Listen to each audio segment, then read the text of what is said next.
Mom, remember when we were reading the book and it said the day before a vacation, it's when the employee is really busy and active and everything that can be done, right? All of a sudden, I feel like that's the case with the hurricane. Like day before the hurricane, everything that couldn't be done can now be done in record time too. You don't think so? Yeah, well, all those repairs for sure. Repairs. You look at repairs as a little nuisance, you know? So, spend the money already and I'm going to have to spend it again. Yeah. Like this roof, leaking roof here, now I'm thinking, gosh, spend money again? But our roof leaking. I mean, we lost some books. That's about it, right? But books are important, I mean, that's about it. Yeah, but it's not the books that were important. It was like exercise books and stuff like that we were kind of hoarding. Uh-huh. But the just books. Mm-hmm. I know. But this hurricane is a sobering thing. Mm-hmm. Hmm. Also, It reminds me of Gilbert. It reminds me when they said category 4, I was like, what? but Isn't that a Gilbert? but wasn't Gilbert category 3? Hi Nelly, welcome. Oh, hi Nelly. Hi Nelly. It was like a cat. Oh, Nelly, how did you fare out? Are you in Jamaica? What challenges you had if you were in Jamaica with Beryl or your family? Hurricane Gilbert was such a shock. When they said hurricane was coming, it was the first I even thought that there could be something called a hurricane. But you were young, right? You're in your 20s. Mm-hmm. You were like maybe like Rachel trying to navigate. No, I was younger. You're younger. Yeah, it came in 1988 to the maths. Oh yeah, you were younger for sure. Was it 1988? No. Gilbert was in 1988. Hold on. It was when. Let me check the statistics. Nell, do you know when Gilbert was? Gilbert. Okay, Nelly says no, but all my family in Jamaica is okay. All right, great, wonderful. great. Good to hear. Great. I know, like, it's hard to imagine, but some persons are going to be in shelters tonight. Yeah. They were in their home quite fine, and the hurricane passed, and now they have to consider a shelter. Mom, have you ever been in a shelter? Nelly says it's 1988. 1988. And I bought a house 1 year later. Hurricane Gilbert was a real shock because I think we didn't have any big storm long before that. I used to hear my mother talk about 51 storm. 51 storm. So that would have been a way back then. So it's rough, but what are some of the things we could have really done to have made this hurricane less problematic for us? Could we have done anything differently? I think so. The trees, for one. Nelly, the trees were a big challenge. By the way, Tony, did you tell persons were coming on at 5? Did you give a time? Yeah, we did. We did. The trees. But persons are probably at work. Yeah, remember, America is, and those other countries are ahead. You're 1 hour ahead of us or behind us? Or behind us. I think it's a holiday in America. But they're probably out celebrating. Yeah. It's a big holiday. It's a big holiday. Over there. Yeah. Everybody's shopping and going on. You know? Right. And England is probably in their bed. Yeah, England in their bed. And I think Canada is probably still at work. And it's all. What we could have done differently, I think the trees, for one, off the high tension wires. That's the main thing. Those trees. You hear of the accidents and so on. There are trees falling onto persons' houses and so on. Like I look through my window here and I'm looking at trees taller than the house, and I'm in a 2-story. Look at that tree to the right. I think our neighbor is in a 3-story. building. And the neighbor is in a 3-story. And the tree's taller And the than tree's that. taller than that. So plus we have a neighbor whose water tank came over. We're not so sure which one of the neighbors lost the tank. I don't. The person who lost it don't know where to find that tank because it's here and Yeah, basically in our yard. we can see through the window, but Yeah, and they haven't come to collect it. But I think the neighbor, nobody's there because I don't see any movement in that house. But no man, they're there because I heard them talking during the storm when I was sitting here. Oh, yeah. Okay. They were really. We could do better with the trees and the high tension. That's one of the main problems. So you look above all these wires. Nelly, what parish is your family in?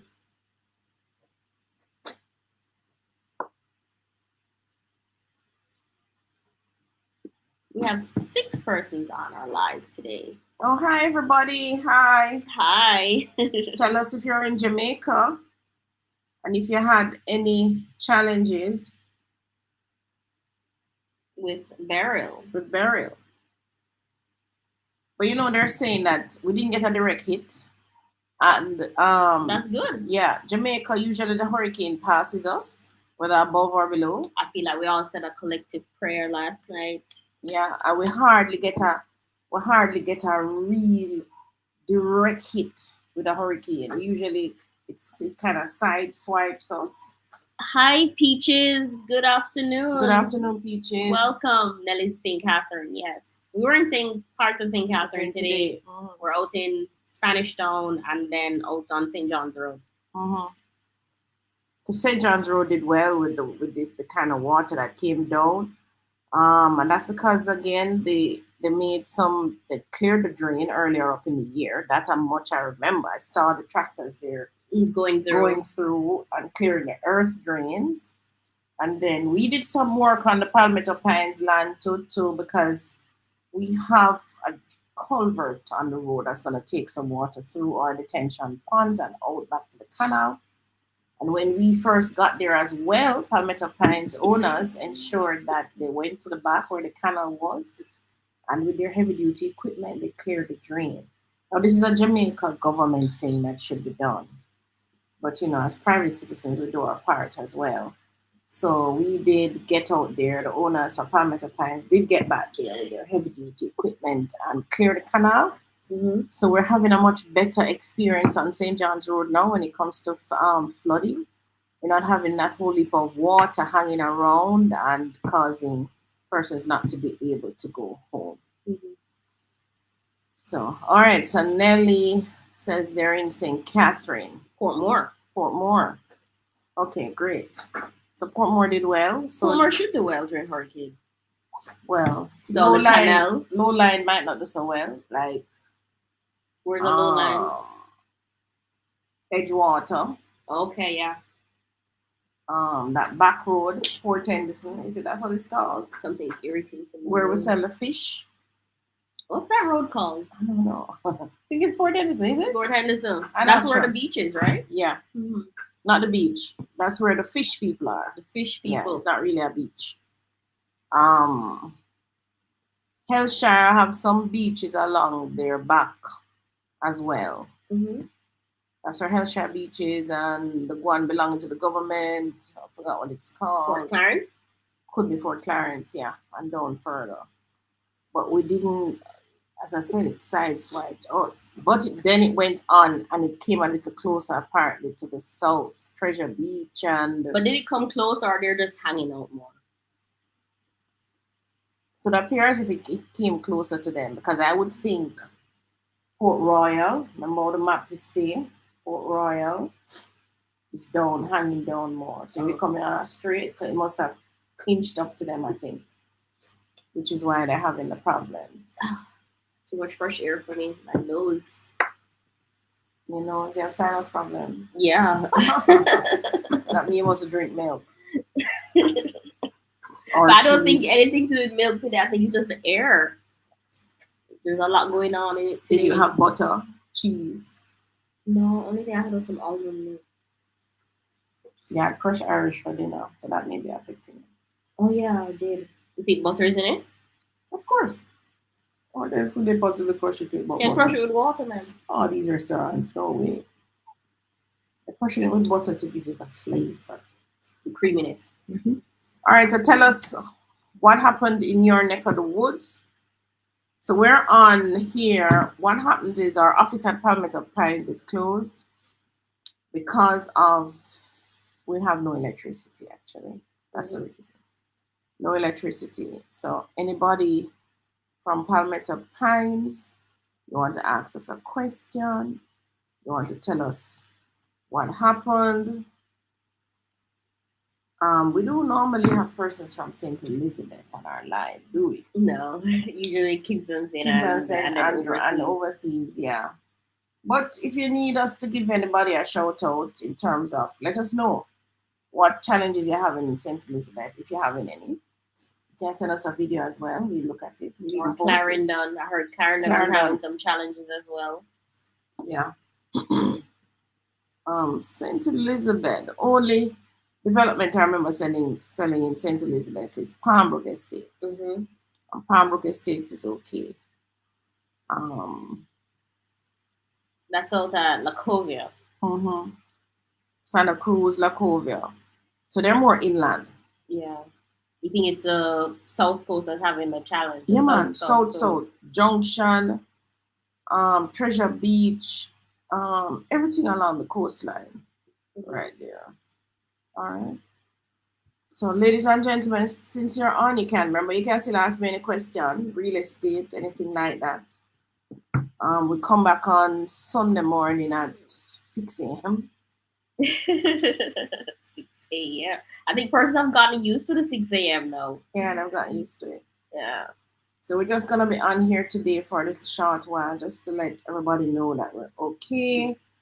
All is well, and all is well from. Hi Naku, hi. Peachy says I'm from St. Elizabeth, but I reside abroad. I heard that the hurricane did bad over there in Southfield. Yes, that's what we're hearing. Peaches, do you have family still there?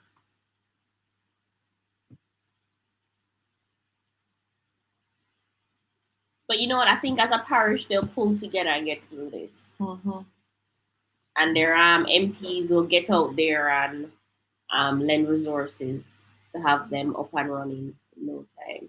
Let's hope the food, because that's a bread and basket parish, literally. If they have been Why devastated, they refer to it as that? Because the crops, a lot of the crops come from there. The onions, the scallions. More melon. Than anywhere else in Jamaica? Yeah, man. Your melon. I think it's when the banana come from St. Mary and Portland. But the ground provisions, the yam, the sweet potatoes, the dasheen, your cocoa, your melon, your pumpkin. Now you're just naming food items. No, I'm telling you, all of those come from St. Elizabeth. The Higglers would go to St. Elizabeth and shop. Oh. Let me see. Google it. Peachy says, I'm not from Southfield. A friend of mine was telling me about it. Yes. I saw a couple videos that were sending around on WhatsApp. It's heartbreaking, some of the clips. Yeah. But we were pretty lucky in St. Andrew. You think it's luck, or you think St. Andrew is just more prepared? Because I feel like when I was on the road, the Monday, Tuesday, people were really hustling to get things done. Batten up here, board up there. I mean, the hardware, people were tying down stuff. I think. Yeah, but I don't think the winds were that. I mean, I was sitting by my window the whole time. Okay. The winds were not like a Gilbert wind force. And that's because we didn't get a direct hit. We kind of got the side swipe, as I said, the outer bands, really. Right. I remember Gilbert sitting at the window looking, and I saw a satellite dish fly, roofs just peeling off and fly, entire roofs just lift up and gone. To me, it seemed as if the wind was tamer, and it seems as if it passed pretty fast. Yeah, it was a pretty fast Yeah, hurricane. by the time you realize the winds were there and you were looking at them, it was like over, Yeah, because I mean, I think the wind started like at about 2 o'clock, and by 7 p.m. they were dying down. 7, that fast. I felt like it stopped. I guess that's probably when the eye was passing. And then it started again, right? Oh, Chris says, "Hi, Miss D and Tony. Miss D, I can't find your video how to get my valuation. Was it removed?" Mm. Was it? No, I don't think No. it was removed, but we can show you. Naku says the hurricane didn't hit St. Andrew, Kingston area like the other parishes, like St. Louis. Yes, we Yes. figured. Yes. Yeah, I figured. As I was there waiting on this thing, I was reading my book, I was chilling. So, where is this thing? What's happening? And I was looking at the trees outside. Literally, not one tree fell. They were all intact. They kind of just sway a little bit with the breeze, but they were good. But the good thing, we didn't have any trees on our power lines. So we actually didn't lose power where we were. What we had was low voltage. And in about an hour or two, JPS came and corrected the issue. I don't know if they actually came. Yeah, I think they came. Yeah, they came. They We came. saw them, We saw them on the pole. poles, right? So they came because we had a transformer blowout. But they came, even though it was a storm day, they did come and repair it. It was about 10 o'clock in the morning. Mm-hmm. And then our stove didn't work and our refrigerator didn't work. But they corrected the problem, and then everything worked. Even during low voltage, we had internet though. Yeah, we never lost internet any at all. Mm-hmm. I mean, we were able to watch Netflix right through. It was like that. All right. So Chris, we're gonna go on to NLA and show you how to get that valuation. Number, right? Okay. All right. So let me share the screen. Is it this one? Or this one? This one. So the website nla.gov.jm. Are you sharing the screen? NLA, you're not sharing. nla.gov.jm. This is what it looks like when it comes up. Then you are going to scroll down. Scroll down. You should scroll down to the bottom though, shouldn't you? That's not where you click. Why not? That's where you click. Show them the other way though. You have ELAN, you have so many things on the screen. Oh. So Okay. Tony's going back. So when you get on the screen, there are so many things this website does, right? So you scroll down.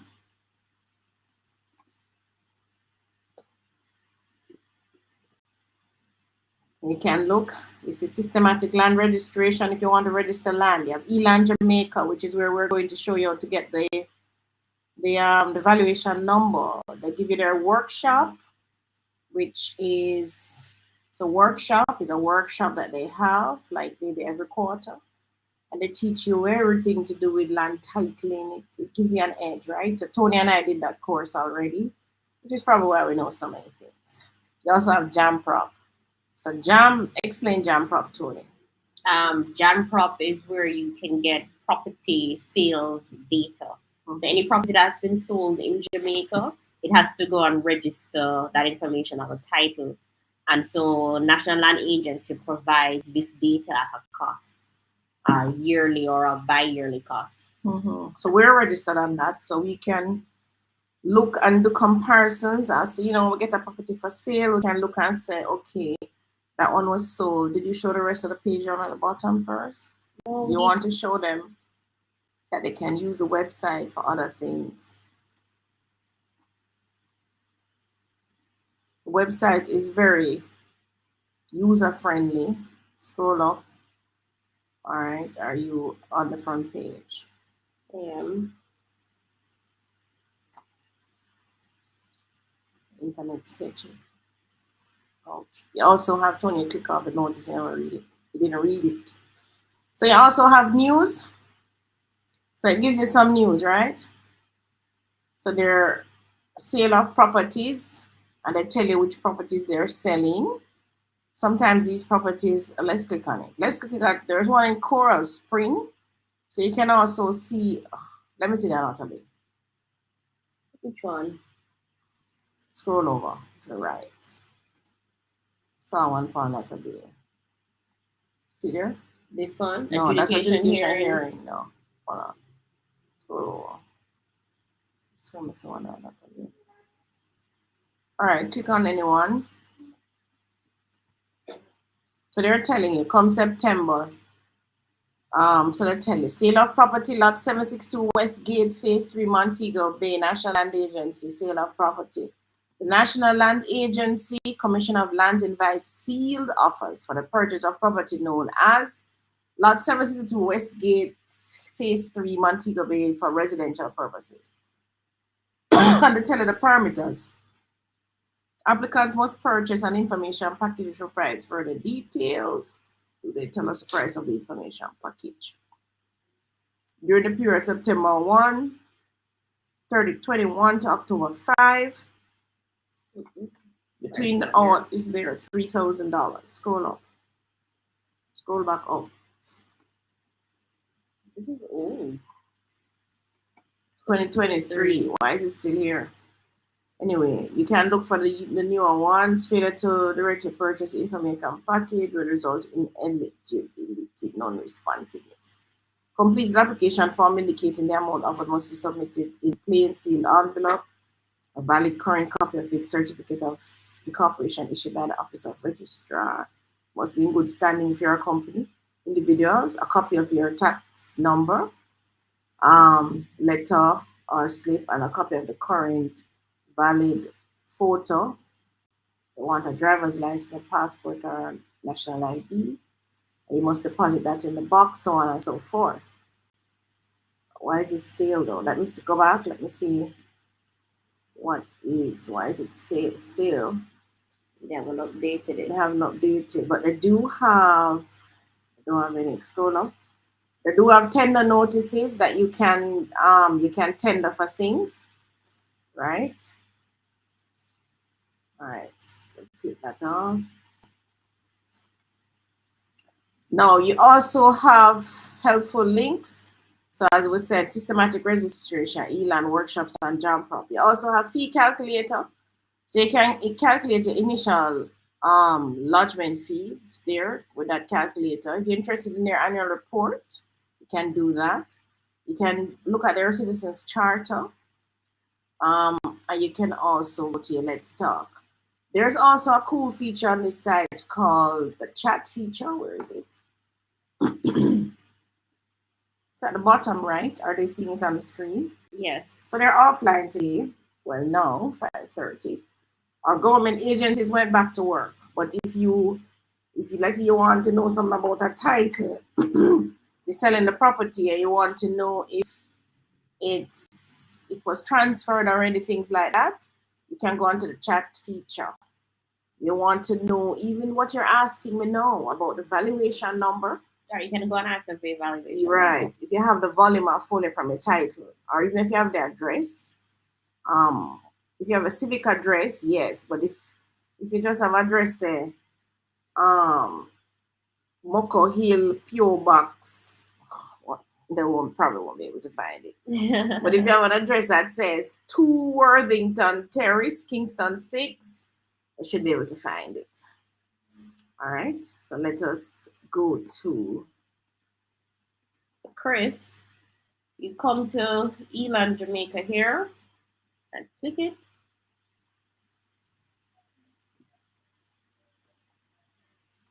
Accept.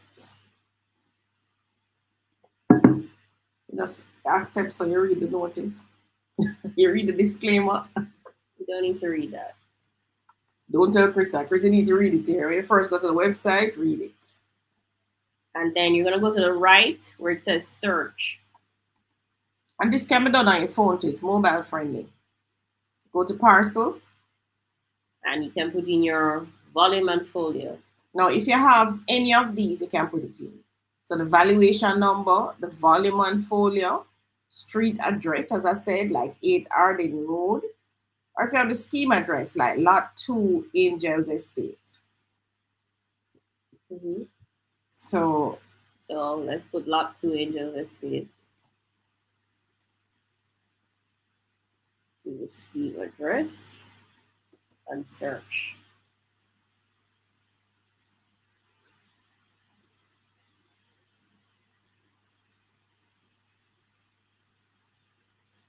Comes up. And then the valuation number is here at the top left. All right, so you can copy that now. So this is open space to Angel Estate. You can copy it. Angel Estate is in Spanish Town. So apparently it's one of the open spaces behind them. Behind the train line. Train line easement could be. All right, let's look at it.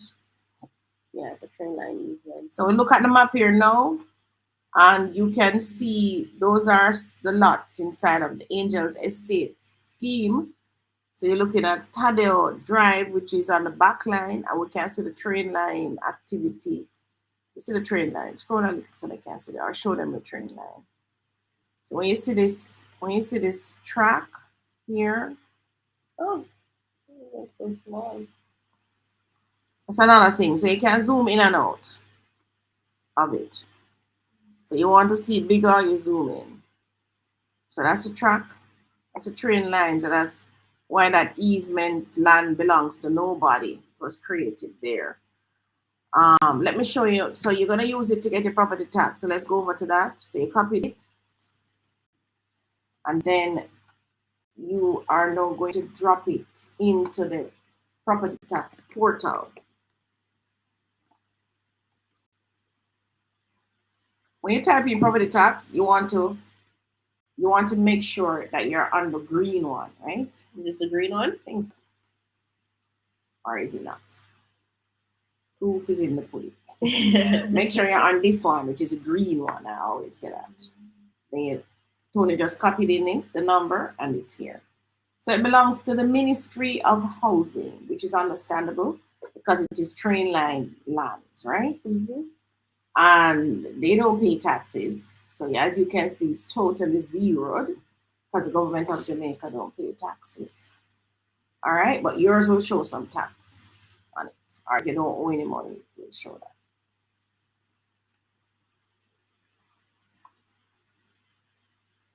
There's some cool things you can do on that map too. When you go there, we had planned to do a whole video on showing you how to use that. We just don't get around to it as yet.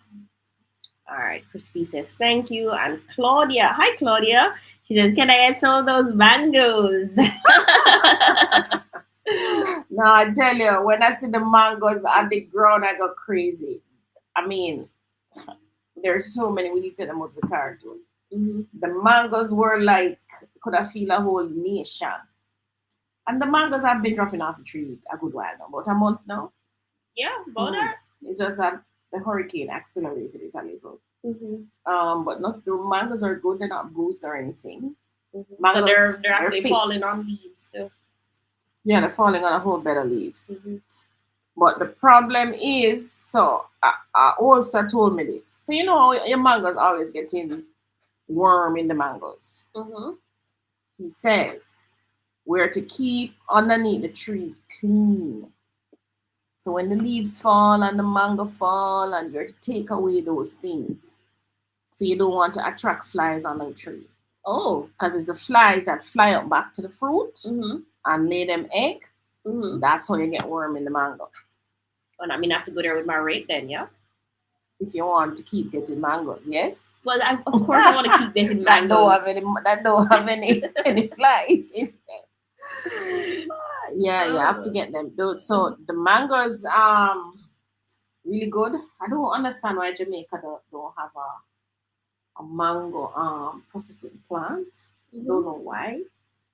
We don't ship our mangoes overseas? I don't know. If we ship mangoes overseas, we could go and get those mangoes. They would go around and buy the mangoes. Just like what they used to do with coffee. I don't know why they stopped doing those things. I guess, I mean, Florida and those places, maybe they're growing mangoes, or Mexico. They are, but we have mangoes like in everybody's backyard. But we don't have a system for mangoes. We have mangoes, but we don't have a system. It's like we don't have a system for breadfruit. Like I was reading a report that Norwich breadfruit is one of the sweetest breadfruit. That's the name of the breadfruit? It's Norwich, Portland. Oh, the location of the breadfruit. Mm-hmm. Norwich, Portland. So when we get out there, we'll know Mm-hmm. if there is such a thing as. There's a breadfruit that I get that is really sweet for sure. Mm-hmm. But then there's some that is kind of white, that is kind of dry, and then you get this nice yellow one. I don't know what's the name of They it. call it yellow heart. Yellow heart. Yeah, Oh. yeah, yellow heart. Oh, But see somebody here? They started assistance. shipping mangoes to South Florida a few years ago, and they're so expensive. Who, Mexico or we? Jamaica? Jamaica? The mangoes are so expensive, and we have mangoes are stone dog, as they would say in Jamaica. But look how many mangoes were just there, and there was no one else picking anything up. Yeah. They were just. Jamaicans don't like picking up mangoes off the ground, but the thing is, some of those mangoes you're getting in the supermarkets, I'm sure they pick them up off the ground. You're not gonna let the mango waste. I know. I guess maybe because of the same worm thing, and you don't want your mango to be bruised or anything like that. But these weren't bruised. No, they weren't. Peachy says that's a good question. I don't mangoes here unless I say organic. Most of them are GMO mangoes. Oh, GMO, genetically modified. Oh, you genetically modify a mango?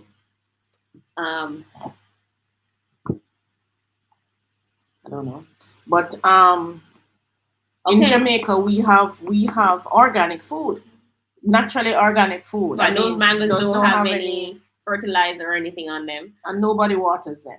Yeah, Naku says yes. Jamaica, East Indian are the ones I saw. Don't know they ship any others. East Indian is one with the curve, right? Yeah, the ones we picked up today, the one that looked like a kidney. Yeah. That's the East Indian. And you know that's not my favorite mango. Me either. The Julie's my favorite. Yeah. Are the big fat ones that them have their car belly full. Nobody knows the name of the mango. But at Palmetto Pines we call it belly full. Right? It's not Bombay. No, sir. No. Them not. If the old stars couldn't tell us the name, there is no name. There is no name. Yeah. I call it belly full. Zoe says, "Hi, ladies. I'm so glad you guys are okay.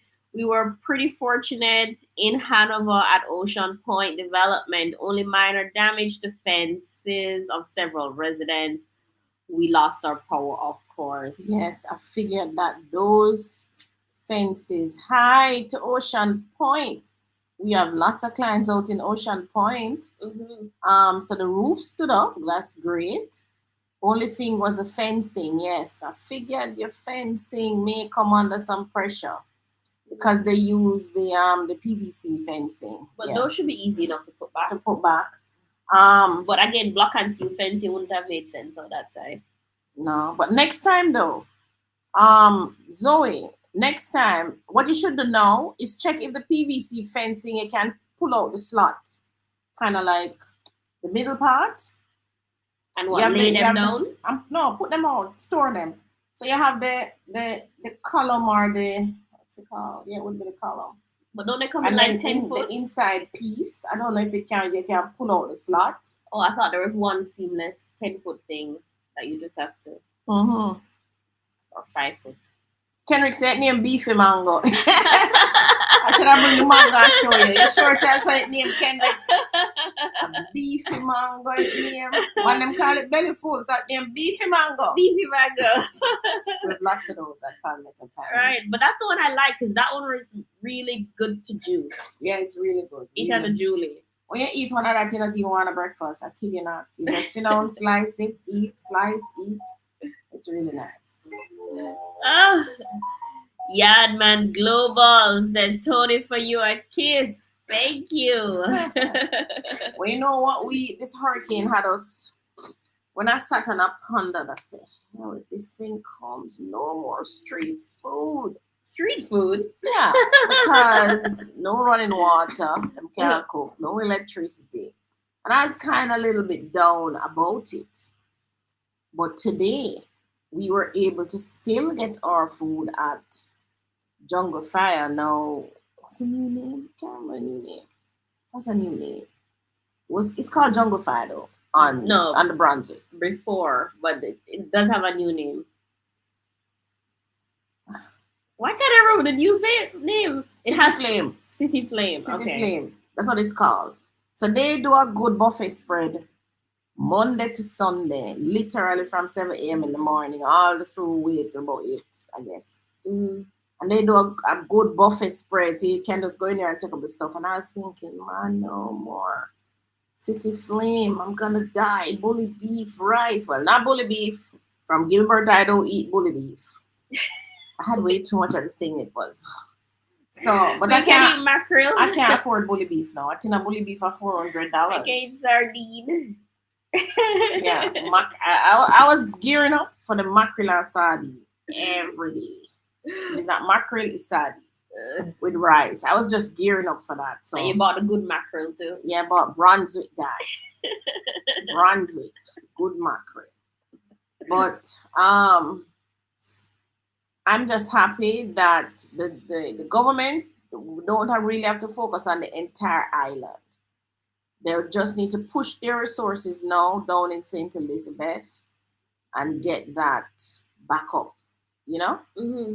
yeah, get that back up so that that part of the parish can get back to what they do best. Mm-hmm. We need for them to come back up because it's like typically every parish in Jamaica supports the economy in some way, right? So for them, it is food. But without them, we're probably gonna eat corned beef and rice.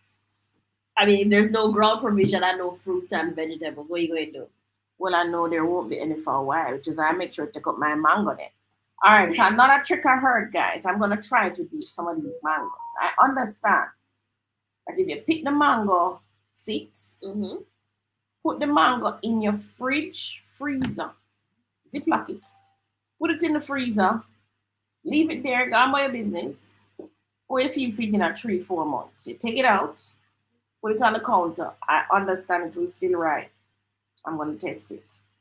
You're gonna put a mango in your fridge for 3 months. And I'm put about 4 of them. I'm whole heap. Almost 100 mango we have outside right now. So we need to share them all. But so I'm gonna do that. I'm gonna try one of each. I think we have belly full, we have Julie, and we have East Indian. Okay. So I'm gonna put one of each in there and then see if what they're telling me is true. What I think I'm gonna do is peel and freeze so that I have some for my smoothie. You only can peel or freeze The ripe ones. the ripe Yeah. ones. No, but if you peel or freeze, you have to take out the skin. Yeah. Mhm. That's why I said peel. Peel and take out the skin. Take out the seed. The seed, sorry. Sorry. Skin. Yeah, peel is taking out the skin. No, I mean the seed. You have to take out the seed. Take out the seed. Yeah. Yeah. Because I like smoothies, so I think that's what I'm gonna do. I don't really enjoy eating mango. I think it's such a messy affair, I like eating the mango. and in your teeth and everything. I like eating the mango. The best mango to eat is Blackie. Mhm. All right, so Chris says, "Oh my God, Miss Lee Antonio, you're the best. Got the number. Thanks a million." Yeah, Chris. Aha, it's so easy to. But that website though, Chris, don't just use it for that. Go there and look at what they have for sale and I what's know I coming use that out. website every day. Yeah, we're on it every day. So use it. Have a lot of information. When you don't know about something, the chat is beautiful. Chat people help you when they can. Sometimes, what did I ask them about the other day and they couldn't help me? I needed something. I can't remember what it was. And they couldn't help you? No, because I didn't have something. I'm trying to remember if it was a tax number I needed. She says make juices. Yes, that's what I plan to do. And Kendrick says make mango chutney. What's mango chutney, Mom? I have no clue. Is that the pepper mango thing? Where like they pepper the mango? Is that what it is? I don't know. Mango chutney. I don't know what's a mango Kendrick, chutney. tell me what that is. Well, you know, Ulster also told me that the green mangoes can make juice too. Yeah.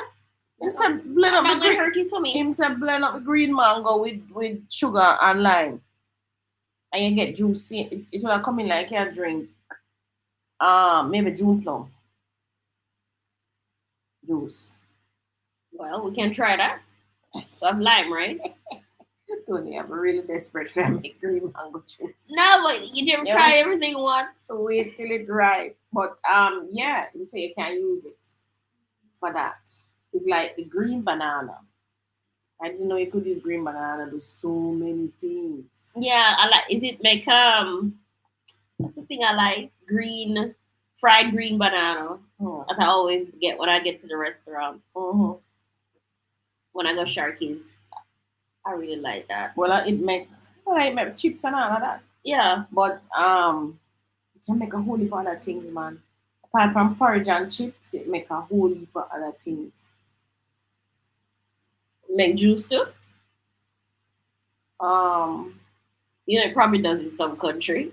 in some country, yeah. Yeah. Like, this which country I hear do the moringa? Them eat every part of the moringa plant. The leaf, the bark, the stem, everything can eat.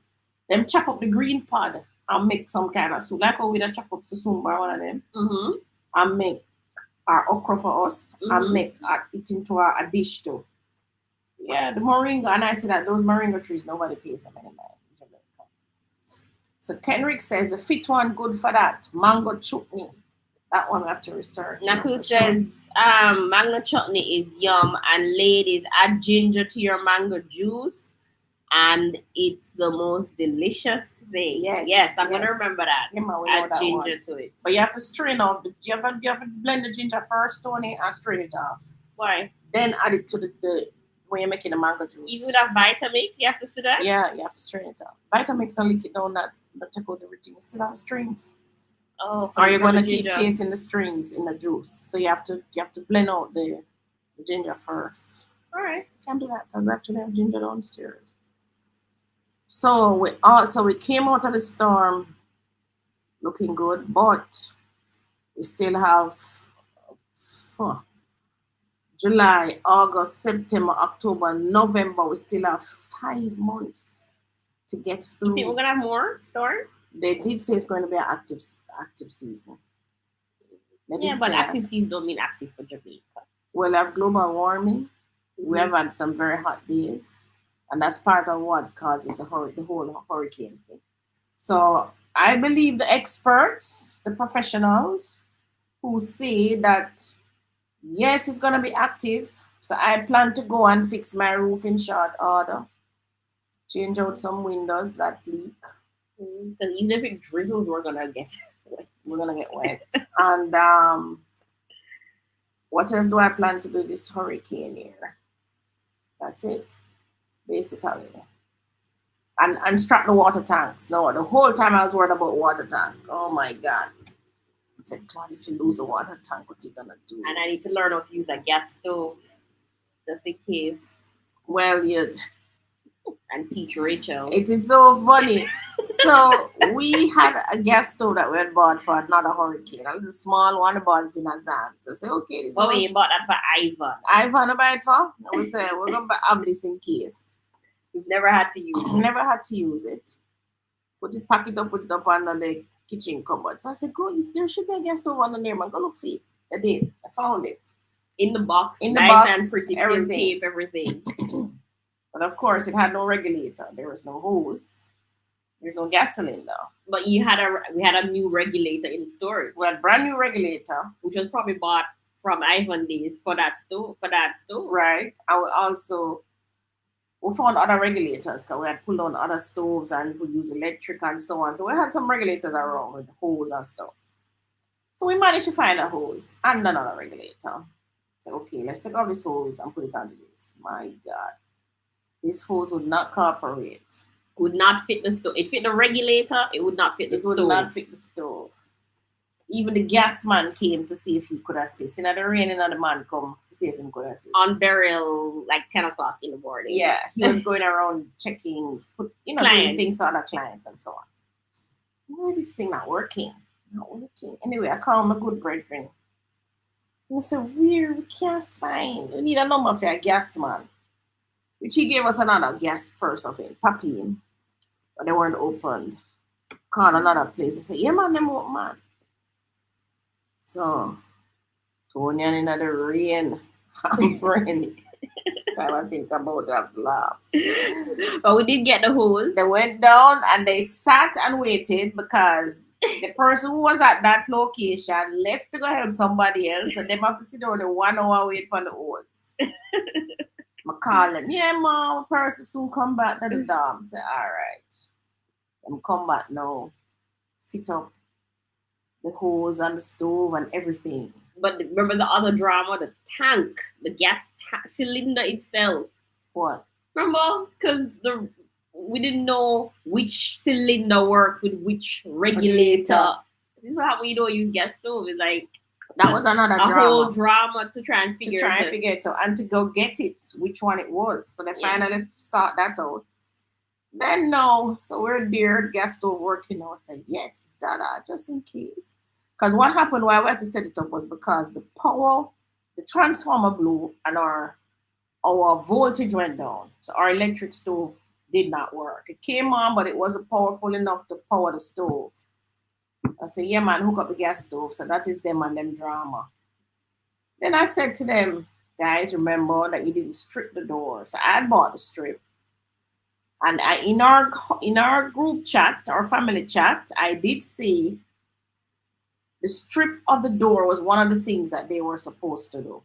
Because we changed the door and the strip wasn't sufficient. So the door was shorter than what was there before. I went and bought the strip, put it in down, and I was in the strip. Of course, them go through the list, but the strip wasn't done. I said, come on, the strip. She ball out first. Mom, we don't know what to do. How do we put up this strip? You have to come and show us what to do. I said, really? Anyway, I come downstairs, I'm gonna plop myself in one chair. I'm gonna give instructions for the strip. So I say you need to find the headless nail, right? Give them a strip, nice strip too. Strip don't even need painting. Bought it in True Value. So if you need strips, Super Value, that's where I bought it. So would you believe? Tell them to do it, because I'll know me not shock. What? When I went into the storage closet. Oh, you mean the 2 extra holes and the regulator? Would you believe that when they were now digging up the storage closet for the headless nail, there were 2 regulators and 2 hoses in the storage closet that could fit the stove. I'm like, what's the moral of the story here? So again, when you have these things happen to you, what could you have done better? What could you have done better? Our family needed to have hurricane prepped in April, and we should have checked everything that we have at home first to ensure what we have on the have list and what we do have, so we would be running around in the storm trying to get these things. Another thing that I realized is important. So back in the day, I had done a list of everything I have in storage. Would that be in a storage closet or it's in a storeroom, right? Or in a bin. Or somewhere.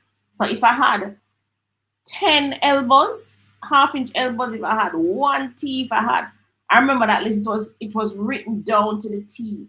You could just go on the list and you could say yes. I know that it told you where it was. Yeah, it told us where it was. So we knew it was in storage closet 1 at this location, or it was at that storeroom at that location. It told you exactly where it was. And I know that tomorrow. Remember the other day you asked me for a shovel, pickaxe and digger, and I had to go to the storage 1 to go and get it. And when you went to storage 3, you realized they were already in there. And this is where I was doing the work.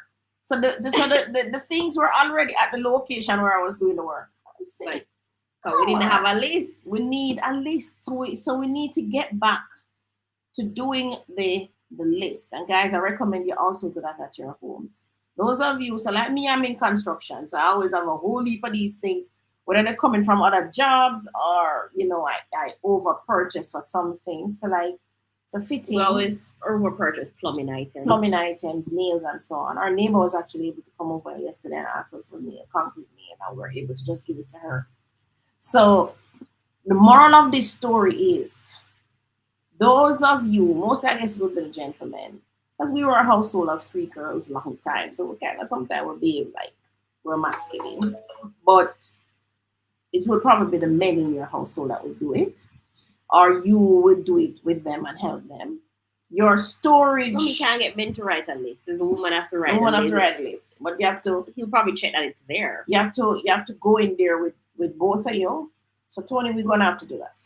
And just do a list of what is in the storage closets, your storeroom, and laminate it and put it on the inside of the storage door. right? So that when you open the door, you know you the can item just is in there before you dig through the dig whole through the thing. whole thing.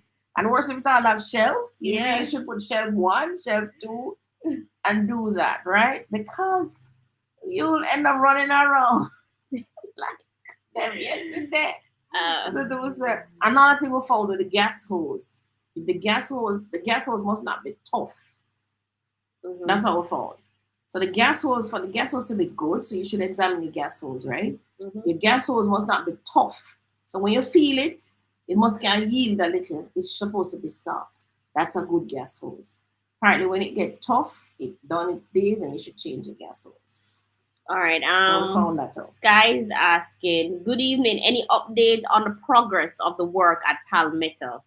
Like, how far is the development now? Okay, good, Sky. Good question. So we were there today. We went to check out the roads and so on. I must say, no flooding of the road. Everybody was able to drive and so on. And that's because the owners of Palmetto had done the work on the canal in the back, and we did some work the day before the storm, right? So Palmetto now itself, bring up the map, Tony.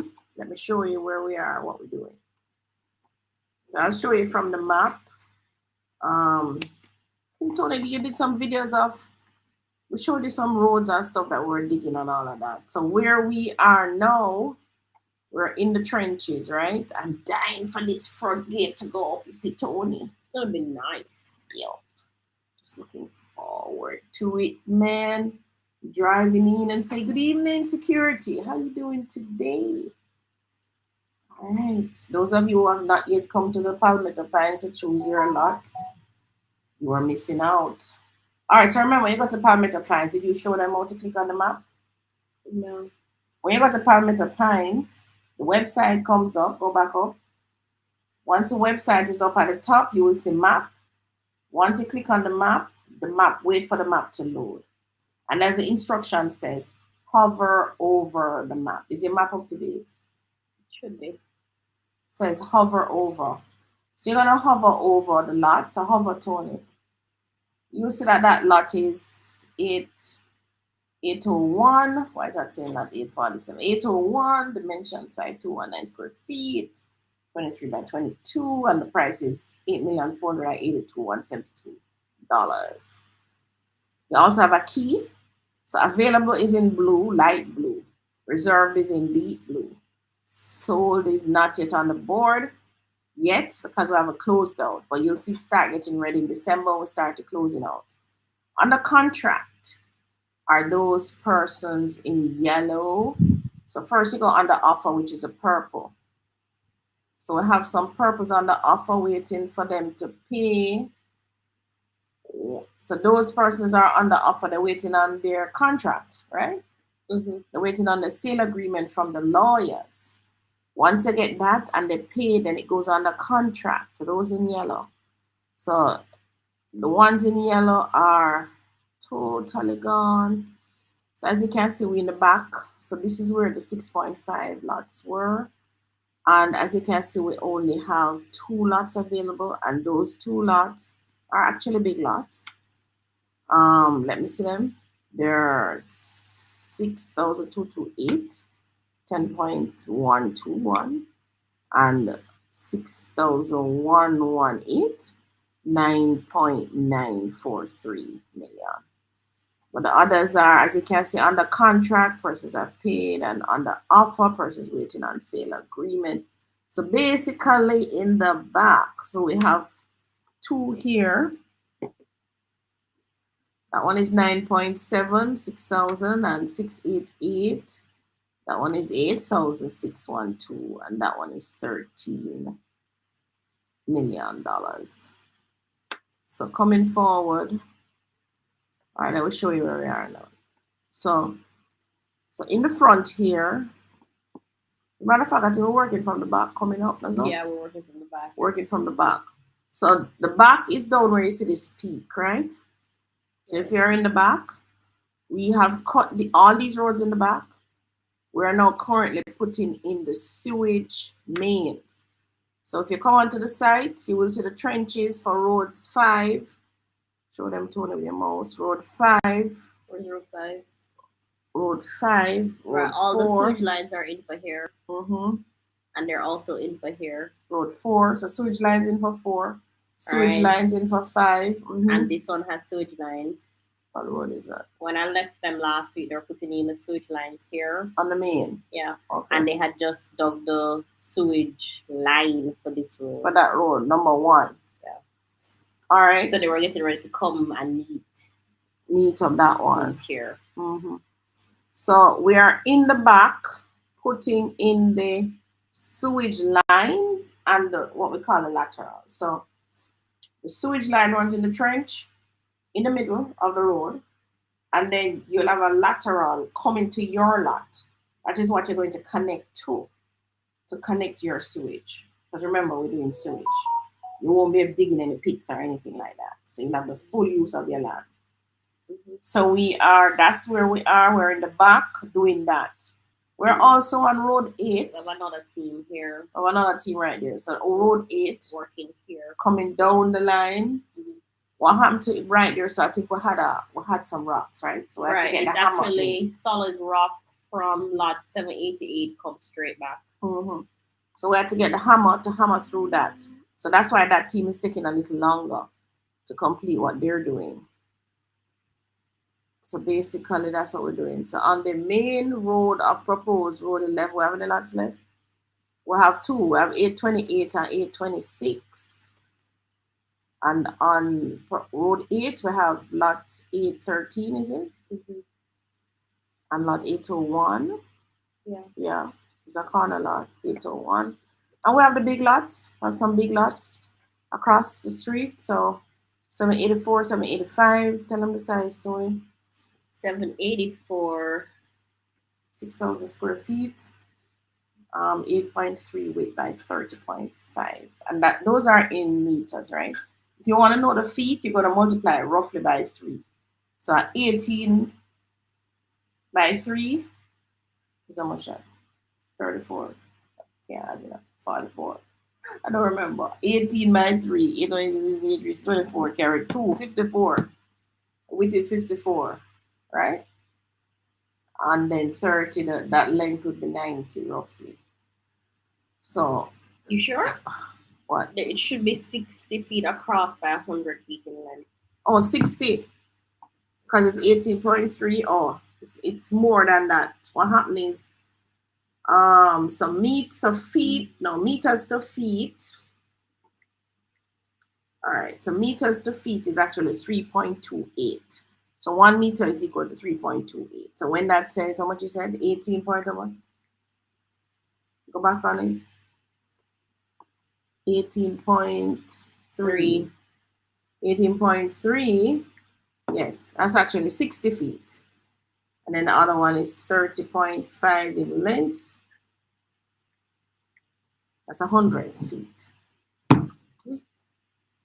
So you can buy one of these lots, and so we basically, Tony says we should have a waiting list on 6.5 lots. Now we have 2 lots left for 7.5. And if you waited too long, just ask to go on the waiting list, because this is a big subdivision. Persons will drop out.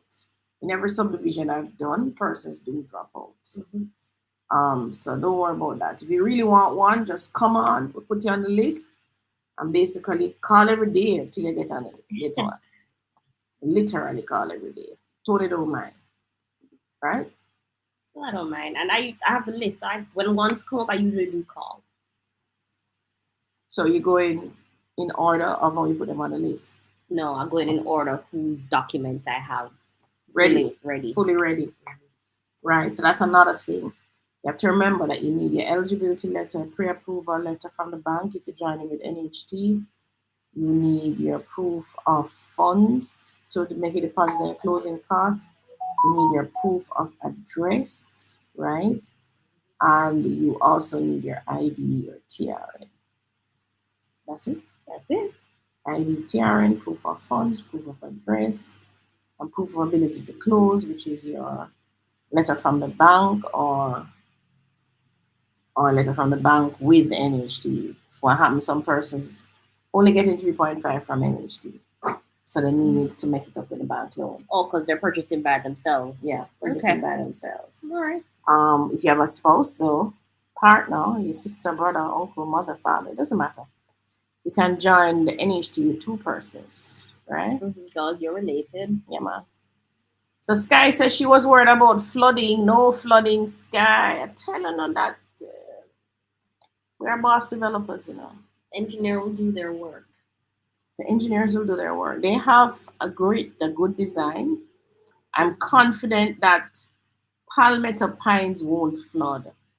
Neither will Palmetto Pines flood in the front. As a matter of fact, because Palmetto Pines drain system has been designed so well, that is what prevents the entire road from flooding. No, not the entire road. The entire stretch used to flood. The entire stretch? Yeah, right down to Civil Meadows and all of those places. Yeah, but Civil Meadows have a drain system in place as well. Right. So when we drove past them, there was no flooding in front of them. Right. But that is also because the canal in the back has been cleared. Mm-hmm. Because remember, if you send in the water to a place and it bottleneck, yeah, then it's gonna come back. It's gonna come back on you. So those canals have to be kept clean. For one. But it's not as if we don't have drainage systems in Jamaica. We do have the drainage systems. We know what to do. But our maintenance of systems is weak. Right? So but I don't know why it's weak though, because we have persons who need work. So we could literally set up a maintenance crew to just clean and clear roads and drains and those things for the entire year. Yeah, but weak management of systems. What's the company that's supposed to be doing this? That would be the parish council with our taxes, our property taxes. But again, weak management. Mm-hmm. Well, I must say that on the St. John's Road itself, the parish council did send a tractor to clear the drains.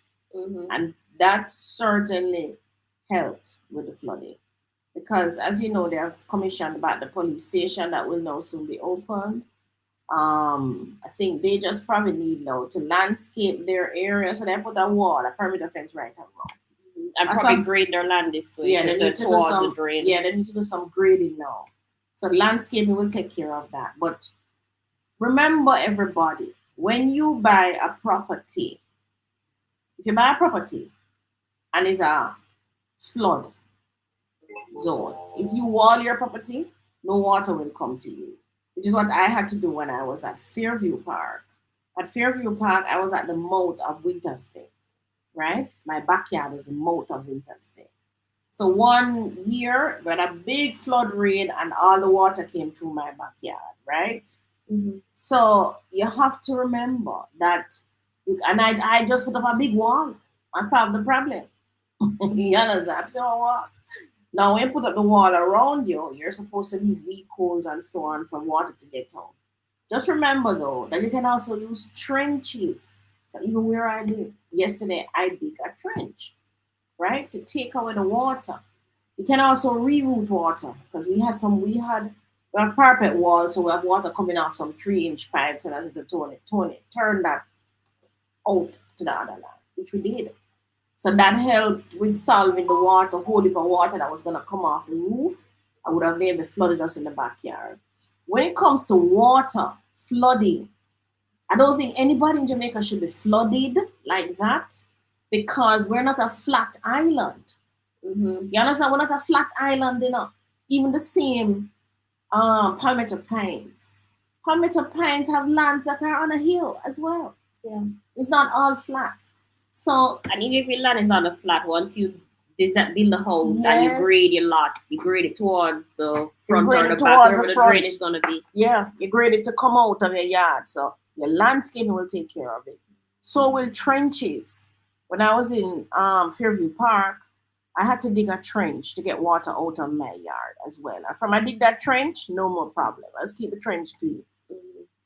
So your landscaping, so you can send the water towards one of your perimeter walls, side walls, and then you trench it out. You can use pipes Or you just use earth drain, just know say you don't plant no big tree and no. I love plant a bag of flowers, but make sure you don't plant none to block up the drain, Yeah, right? what I noticed, the trees, some of the trees that fell, they weren't deep enough, so they actually, because the earth was so waterlogged, Mm-hmm. they actually rooted right out of the Right out ground. of the ground. Yeah. But you must remember when you're building, so those of you who are building in Palmetto Pines, you have to build off the ground. Don't let the contractor keep your house on the ground. So usually you have let's say you have a porch, you have a 4 inch step up there. Then you get to your house, you're gonna have another 4 inch. You have at least 8 inch off the ground. Mm-hmm. But you can also raise your house even a little higher, where you probably use a one step now. So you use a one step, you just land there. That's another 4 inch. Then you know land on the porch, that's 4 inch. And then you land in your house, that's 12 inch. So you're 12 inches. So you know literally one whole foot off the ground, Okay. right? So you don't need to be But I remember back in the day, that's how the houses were. yeah. It's just now I guess we get lazy or something Yeah. and shortening the block. Mm-hmm. You have to Because I build. mean, those olden Oh, houses, I'm like 100 steps just to reach the front door. yeah, you have to elevate. When I'm doing construction, the most time I spend first is in the ground. So I'm Mm-hmm. doing a construction now for a mentee, and we're in the ground because we have to get the ground right. If we don't get the foundation right, we're in trouble. Problem. You spend most of the money in the ground, so you have to get your foundation. It has to be right. Your steel work in the foundation has to be right. The depth that you're at Depending has on to your be right. soil too, right? Depending on the soil. So clay soil, I usually say the code, give me one more foot extra on the column there. So if this the usual standard is 3 feet to go get down right around for your trenches. But my column foot them, I want them one more foot down in the ground. That's what I do. Mm-hmm. Right? Um and I want them to be an independent matting. So the matting must be there for the column foot because I'm going to also cast those column foots. Okay. Why you do Um, that? So that what? where because the clay soil it don't soak, right? Right. So you have a problem right there, so with water. You have to be down deeper. You have to get to the bedrock. So if Okay. I still go one foot, I don't see the bedrock, I'm still gonna get down. I'm getting down there. Okay. So because your house actually sits on the column and the beams, not the wall. So people don't understand. It sits on your columns and your beams. In between is your wall. When your walls in between don't matter. That's just Your decoration. yeah, your not decoration. It still have to keep up the elements. But the column and the beam, guys, that's important, right? You must spend the time in the foundation of the building. Oh, that's why persons can build glass houses because their columns and beams is actually what's holding up the house. Yeah. And I also, guess where's the next place I spend a lot of time? What? The roof. Roof. The roof. If it's a slab roof, Mm-hmm. whole heap of time. If it's a timber roof, still a whole heap of time. The timber roofs, what I'm checking for, make sure the J bolt is in the concrete. When the man put on the plate, I climb up on the ladder, I say make sure every single one of them J bolt I must screw up down the line. You put in extra or you No, just I put put in the in regular I tend to go 2 feet or 3 feet apart, depends on the roof. Okay. J bolts and the other That's the thing, thing that holds the roof to the yeah, wall. yeah, and the rafters must cut properly. So me hire you, and you say you can the roof, and you the first one me see you cut me, I said no sir. You know, first of all, you have to can use your square, your roof as square, Mm-hmm. because the roofers have a square, right? Right. Because the angles have to right. I learned that a heart. Those of you who are in Jamaica and go sit down in the heart class, you don't need a certificate. You just need to go sit down in the class, right? And you will understand what they are do. I think And we have then, pretty good roofers in Jamaica. if there are roofers, some of them are apprentice. Oh, and doing your roof. And I come and tell you about them can do roof. If the man not come with a roof square, don't use him. Telling you, don't. I think like the roofs that we do now, other than the slab roof, they're a work of art, you know. Yeah. So If him not come with a roof square, say, listen, brethren, no even bother. Show me a roof square. If him say him a roofer, mm-hmm. him have to use a square then. Okay. Forget his rafters cut really, really, really good. Okay. So Um, so the ridge. I'm usually ask a couple questions. So what you length of your ridge? Because I know the multiplication of the ridge, right? I say, oh, you calculate the rafters. Now usually all of that is on the diagram anyway, you know. So yeah. Yeah, it's on the diagram. I was saying, so what picture you gonna use? Eh? 1 in 3, 1 in this. What you gonna use? Quarter. Yeah? How you calculate that? Now, roofers who learn by looking and so on, Mhm.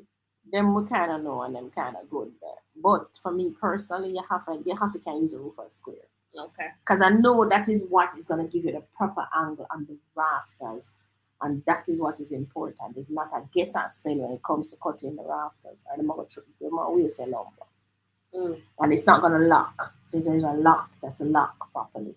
Oh, so it doesn't leak. Now it have a lock, so it hold the roof.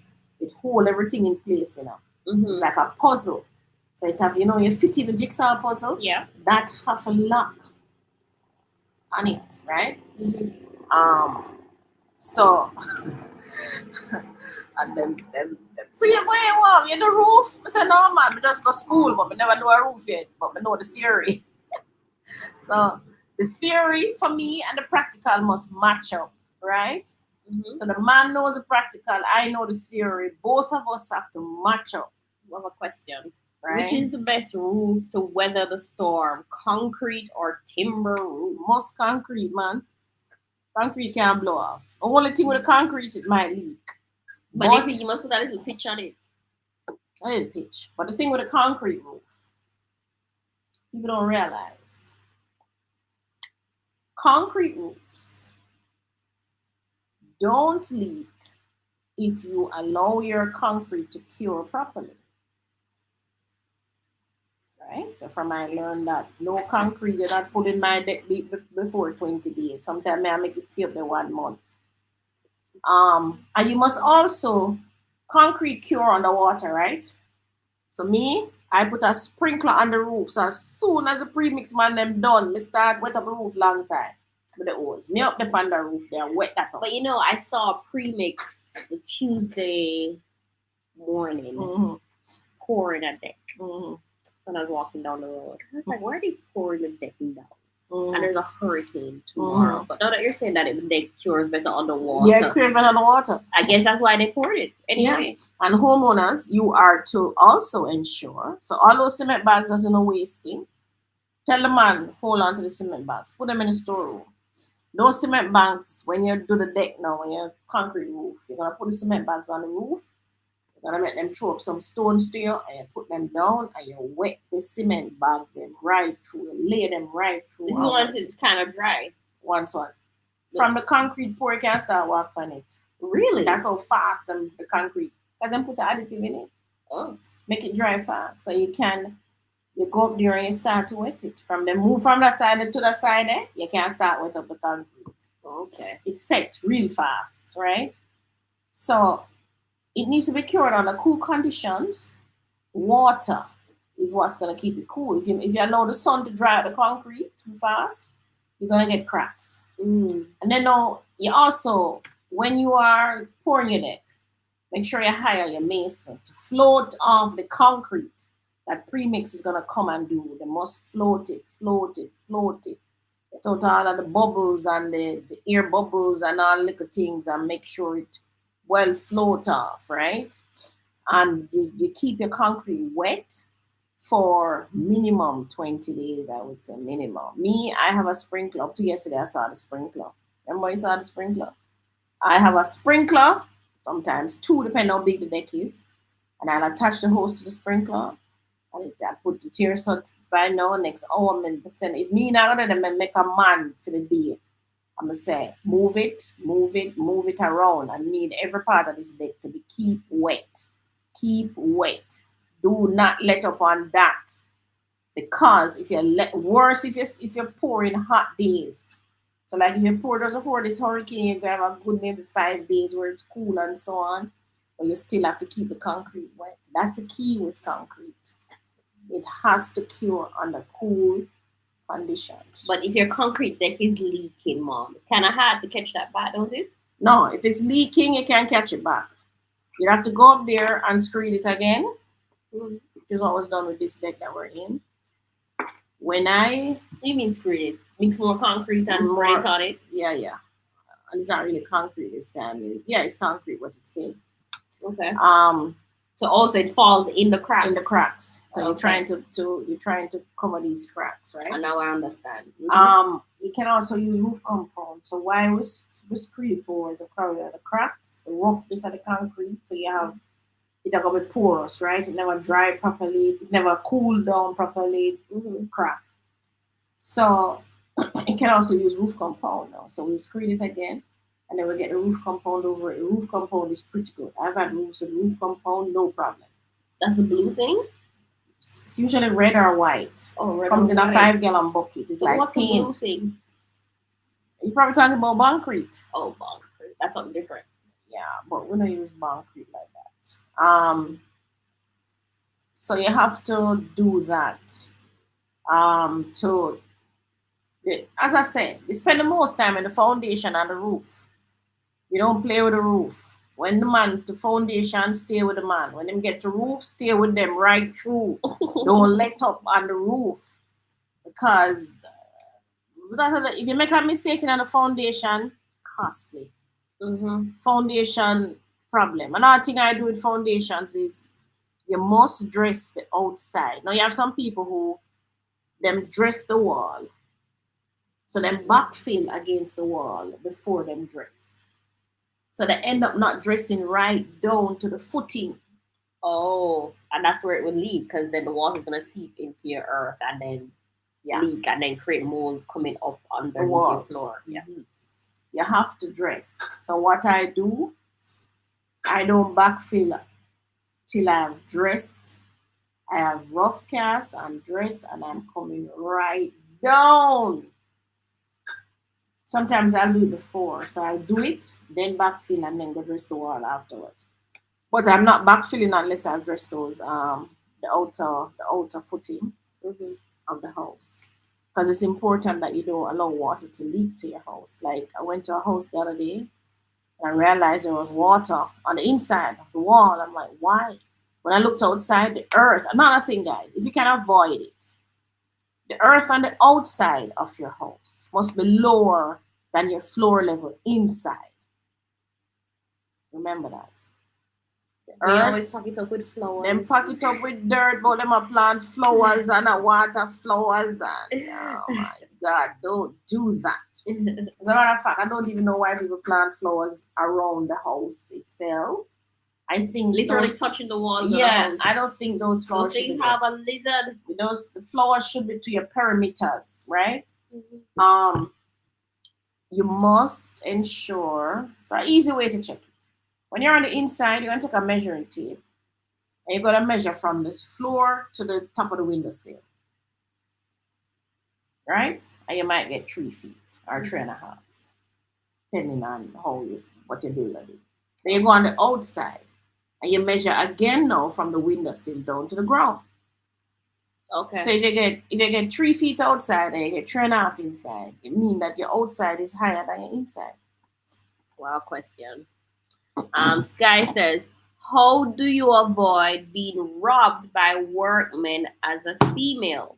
You have to check behind them. But robbed which way? How you get robbed though? There's lots of ways. Yeah, well, one of the ways is that you have to check behind them. So the man say, so even this project I'm doing now for my mentee, I check the steel work first.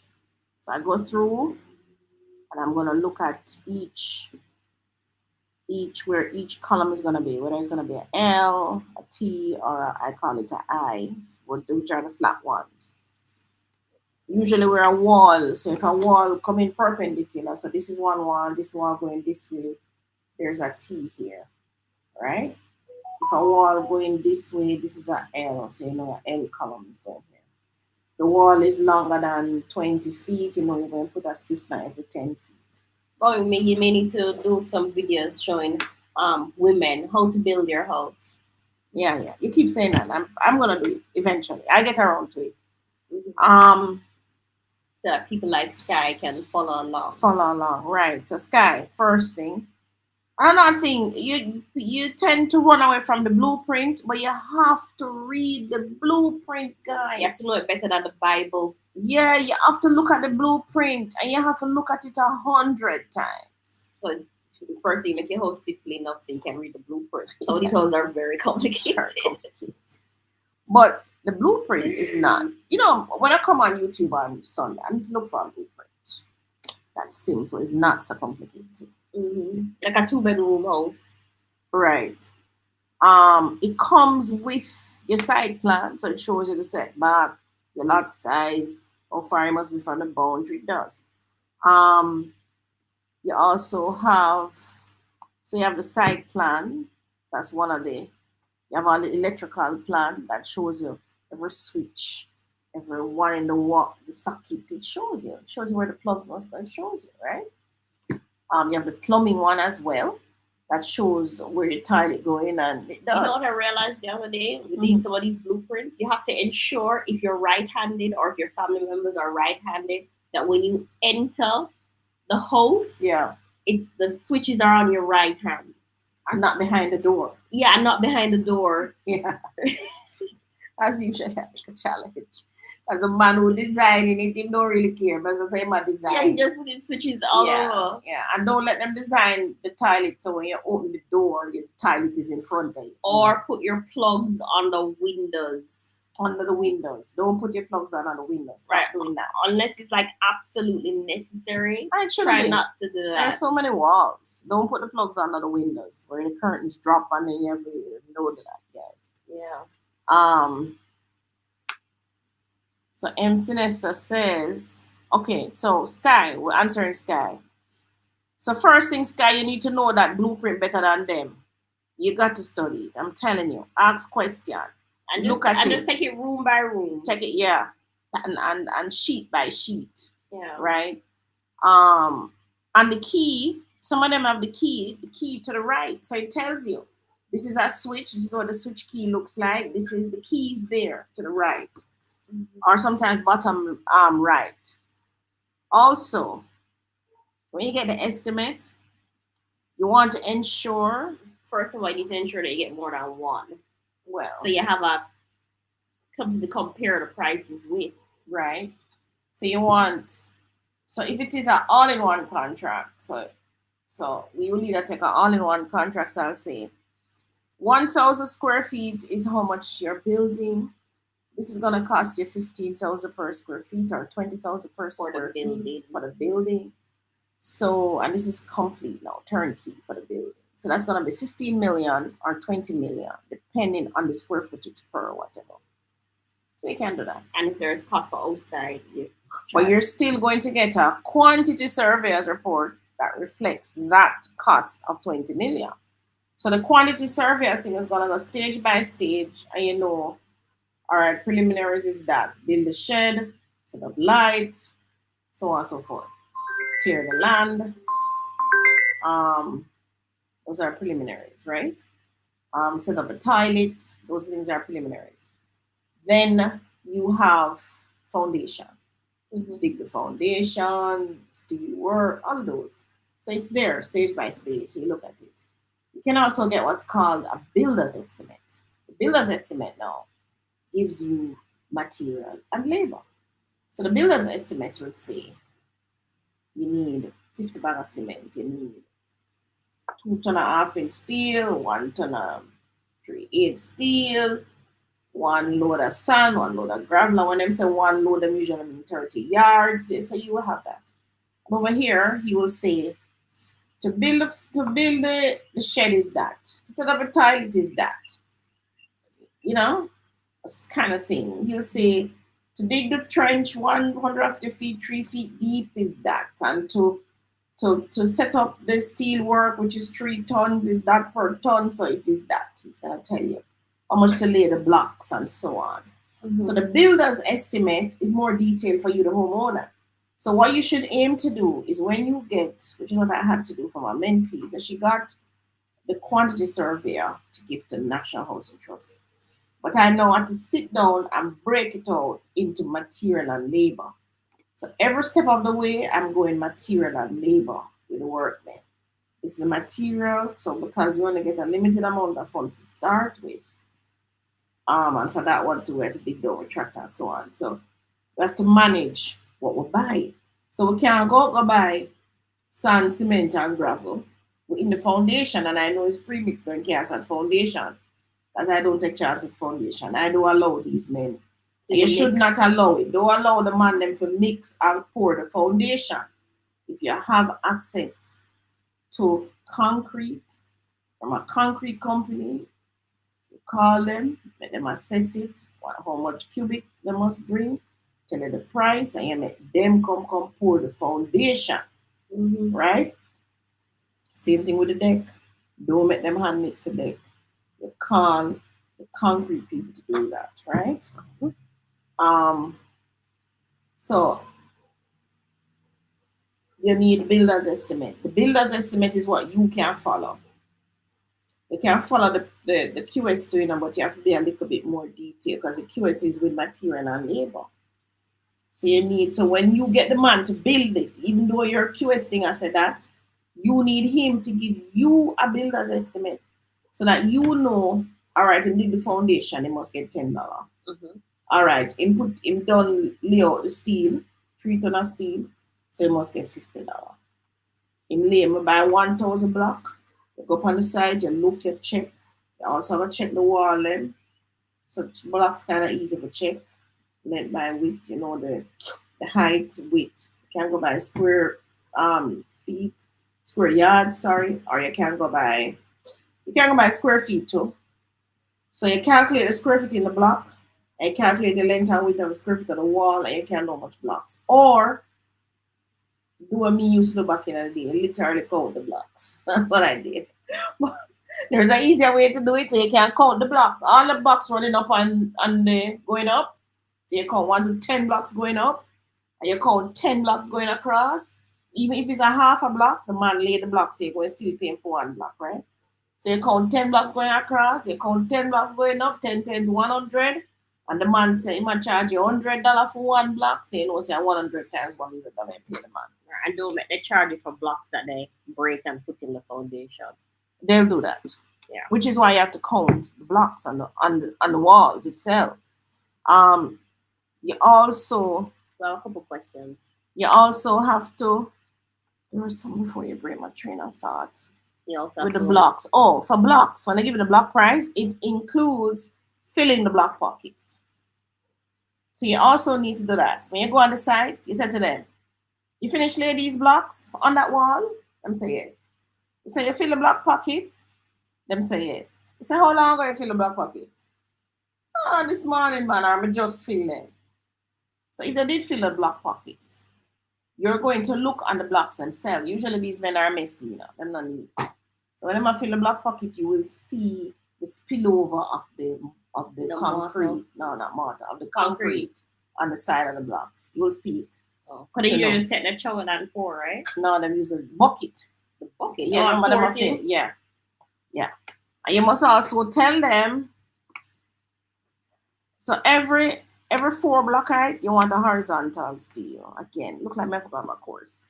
Yeah, because that's what it's going to take all night. Yeah, or you go sit down in the hard school, free of cost. You want to have to do the foot of the wall as a dress and pure problems with mold. Right. So now you have to go dig out the wall around the wall, around the house, and go and dress. Make it dry out and then dress. Dry out.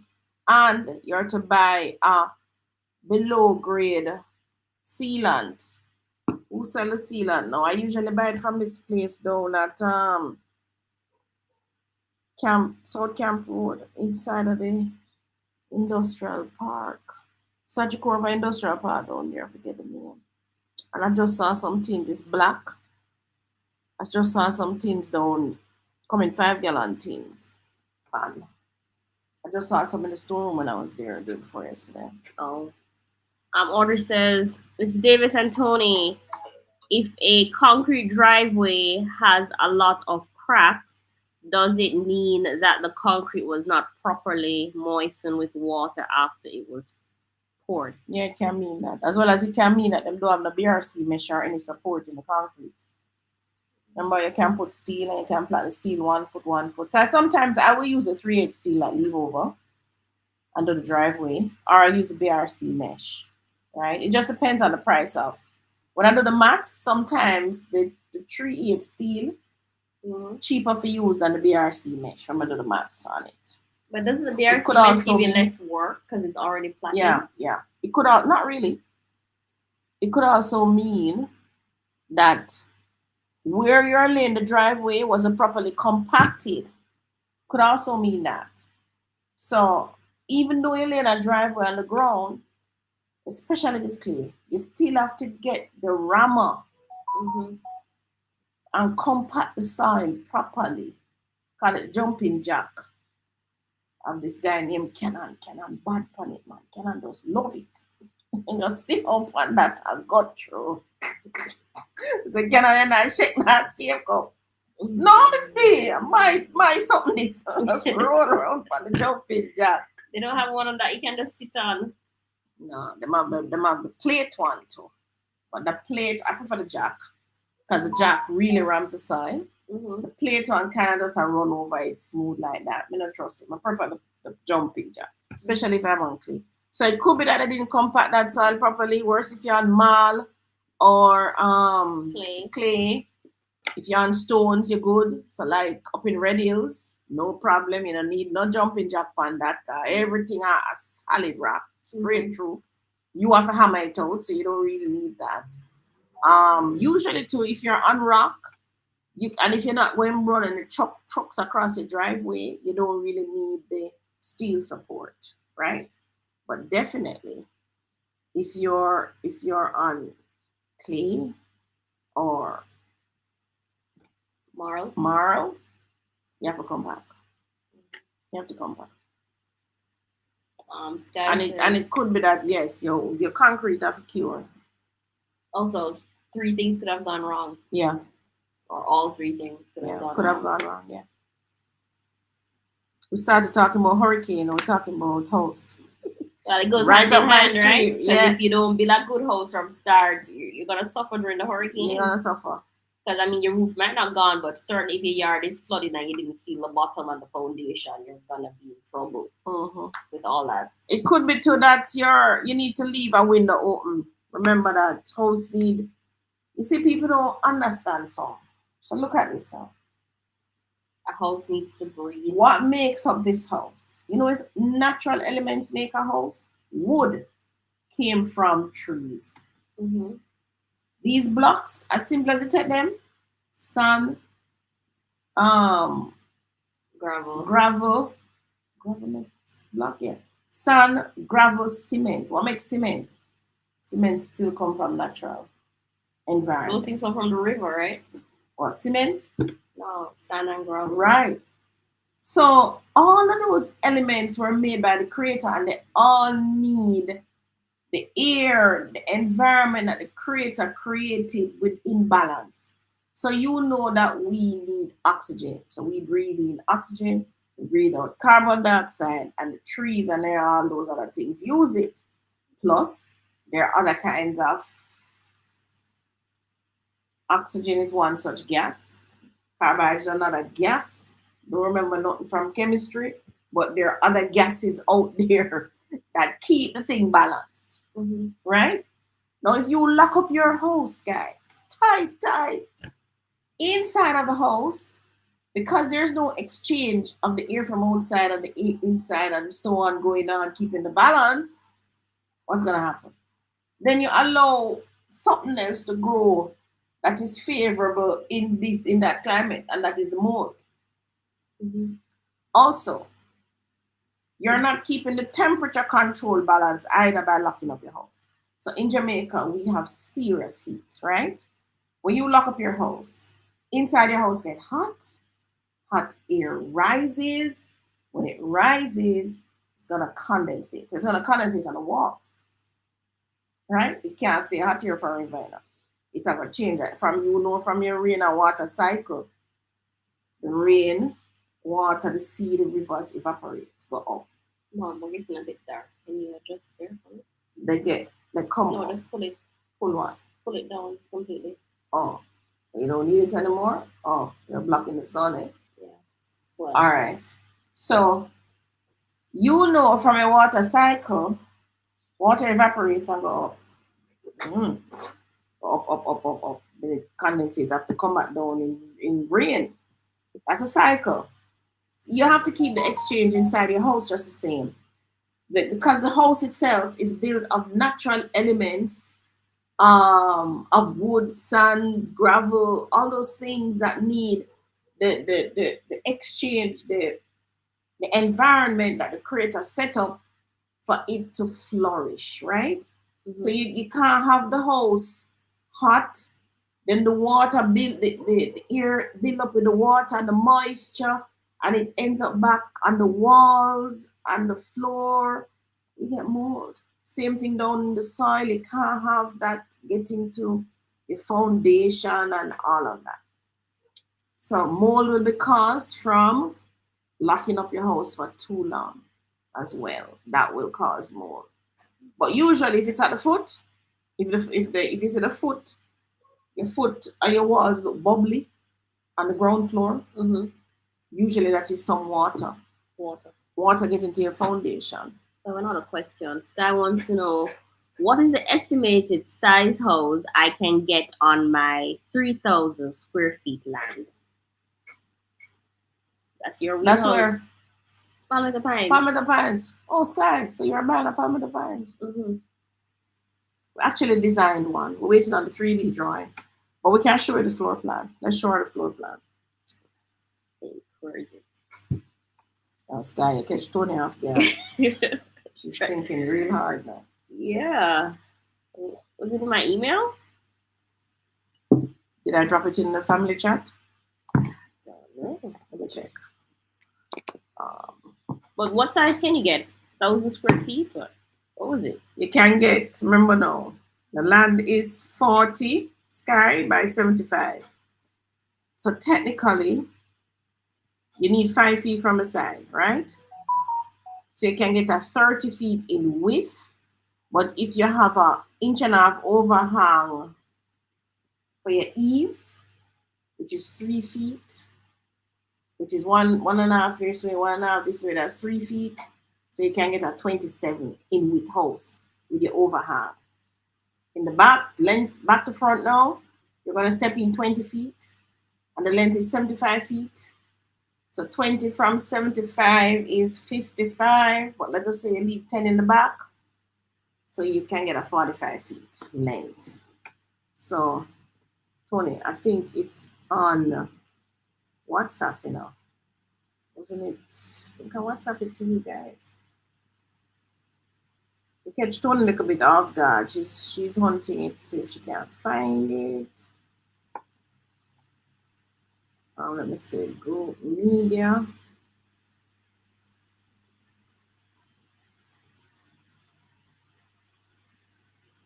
Uh-oh, I didn't. This is it, right? Rear side plan here, front elevation, rear elevation. I feel like this is it. But where is the...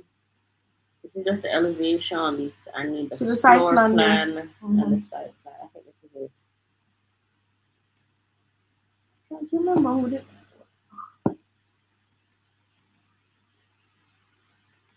So I've actually designed one already. Here it is. So wait, let me share it with them. Wait, don't share it yet. That's not the one you want. You want the one that went to...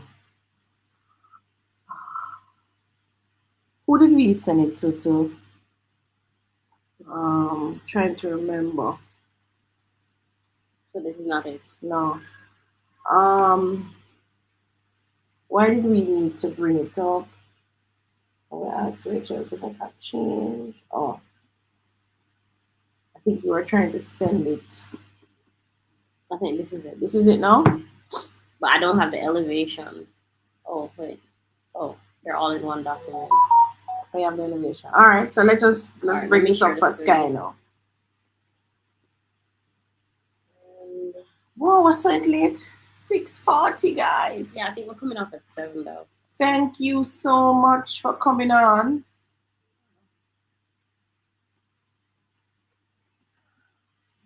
Sure. Give me a thumbs up if you see the screen.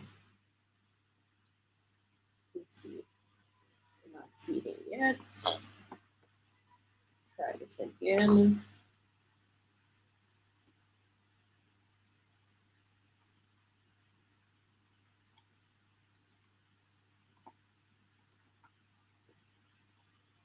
Yeah, the person who asks about being robbed, you have to check behind them. Everything that I tell you to buy, you have to check. That was Sky. That was Sky. Um, are they seeing it now? Yes, they are. Okay. I don't know if Tony can make this any bigger for you, but you should be able to see it. Which one of them you want? Bigger. Can see it. Do the simple one first. Yeah. All right. So basically, I soon tell you the measurement of this, but this is a design that I did. So what I did, I gave you a little front porch, right? When you enter to the left, and we're bringing this up in 3D, we're just not completed it yet. When you enter to the left, there's a kitchen. Show them the fridge door. So you have a pantry. Show them the kitchen. This is the fridge? Yeah, pantry beside it. So you have a pantry that buffers it, then the fridge. Then you come over to a counter where you have your sink. Come around on the L. You have your stove right there. And you have a breakfast counter. And you have a door to the left that you can step outside. And there's another room here. Following on the same side, you have a washroom. As you can see, you have your dining table right there. Coming behind that, I gave you a storeroom. Because I know the importance of storeroom in a Tony. You can't take the broom them all over the place and look for me. And in my washroom, I like to keep my washroom clear of stuff. I don't like to see all of the fungus dangers in there. So I prefer to have a little storeroom where you can put your brooms, your mops, your buckets, your pan, all those things. Then you have a master bathroom, which is pretty decent. It can actually take a double. It can take a double sink, but I only drop a one sink in there. All right, so this here is the bedroom here. That's the master. And then it has a private ensuite here. Its own bathroom and walk-in closet there. Okay. Then to the right side, so let's go back to the front. And this is what I mean when I say you must look at your drawing in detail. Every night, take it up, go to your bed, because every time you look at it, you're going to see something different. So in this one now, your living room is to the right. So you enter, your kitchen is to the left, living room to the right. You go down. That wall in front would be a TV wall, even though I didn't put a TV on it. I probably put it in 3D. Go back down. So you'll see the bedroom number 3 here now. Also comes with a closet. You come down the passage, you have a bathroom.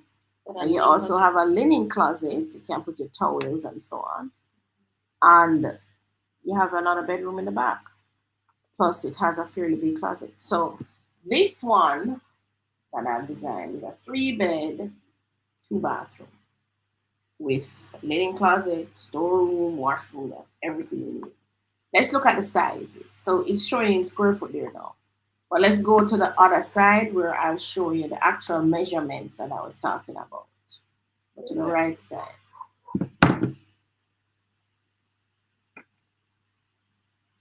All right, so the width, so I'm looking at the length. The length is 46.5. So remember I said you could leave 10 feet in the back and you get a 45. So if you want an exact 45, 10 feet, then we would have to drop off 1.5 foot of this for you. But, so this is meaning that you're leaving 8.5 feet in the back because the length is 46.6. The width is 27. And that's probably because the roof that I'm using on this is what we call is a shed. I call it a shed gable, but it's a shed with 2 levels. The triangle roof? No, it's really a shed, meaning one slope this way and one slope this way. I can't still see me. One slope this way and one slope. I can't see me. Well, you so see, guys. So I've given you fairly big. So the master is 12 by 12 sky. 12 feet by 12 feet. It will hold your queen bed, or if you want it a king bed, and it will hold your dresser. And a chest. And a chest. And you might even can stick a chair in there if you have a queen bed. The bedroom on the right side, that one, the width is 10, but the length is 12. So Mhm. it's still a fairly big bedroom, right? Then when you look at your bathroom is actually, the space is 10 feet, but I've taken out 2 feet out of it for the linen closet. So it's actually 8 feet by 5. And the other bedroom is actually 12 by the same 10. Then you come down and your living room is 10 by Ten. 10. 10 by 10. All right, your kitchen fairly wide. It Don't is have the what? length though. I think what's the length? 312 is 50. From here to here. This kitchen From is big though, yeah, you it's know. 12, 15. In a big kitchen. This breakfast counter could come across some more too. Yeah, it can be bigger. Mm-hmm. So it's either we make the kitchen smaller and put it on the right side, or make it and put the living room bigger on the left side. But I don't think so. This design calls for the kitchen, the breakfast counter, and the dining to be in one zone, which is where it should be. Mm-hmm. Right? And it's pretty extensive. As Tony says, we could give you a bigger, if you can afford it, you can just, because you can change anything inside. You Mm-hmm. can make your peninsula longer, Yeah. right? Got back. So your washroom is a 5 by 5. Your dining is a 7 by 5. Your storeroom is pretty big. It's a 3 feet by 6 feet storeroom. Yeah, and if you don't want a storeroom, you can always abandon this space here and just make it into a big dining room space. Like if you didn't want the I storeroom. don't think you should abandon it because there's nowhere else. Your washroom is gonna have your washer and your dryer, or your washer and a wash tub, and there's nowhere there to put anything else. So you need a storeroom, guys. The sky. Don't take out the storeroom. That's why I put it there, because I know your children's toys.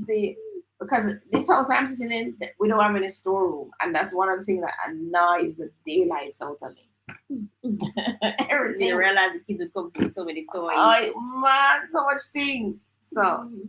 that's what it looks like. Let's look at the elevation now. I'll show them. So this is coming out. Remember, this is just a suggestion. You don't have to do this, right? So we're looking at left side elevation. Where is the front? That's the front. Make it smaller. All right. So this is the elevation, nice and cute. This is what I mean by shed roof that I've given you. So if I had even it up, it would be a gable, right? So I kind of give you two shed roof, one a little higher than the other. So inside here, we can show the rafters, and I would paint it white.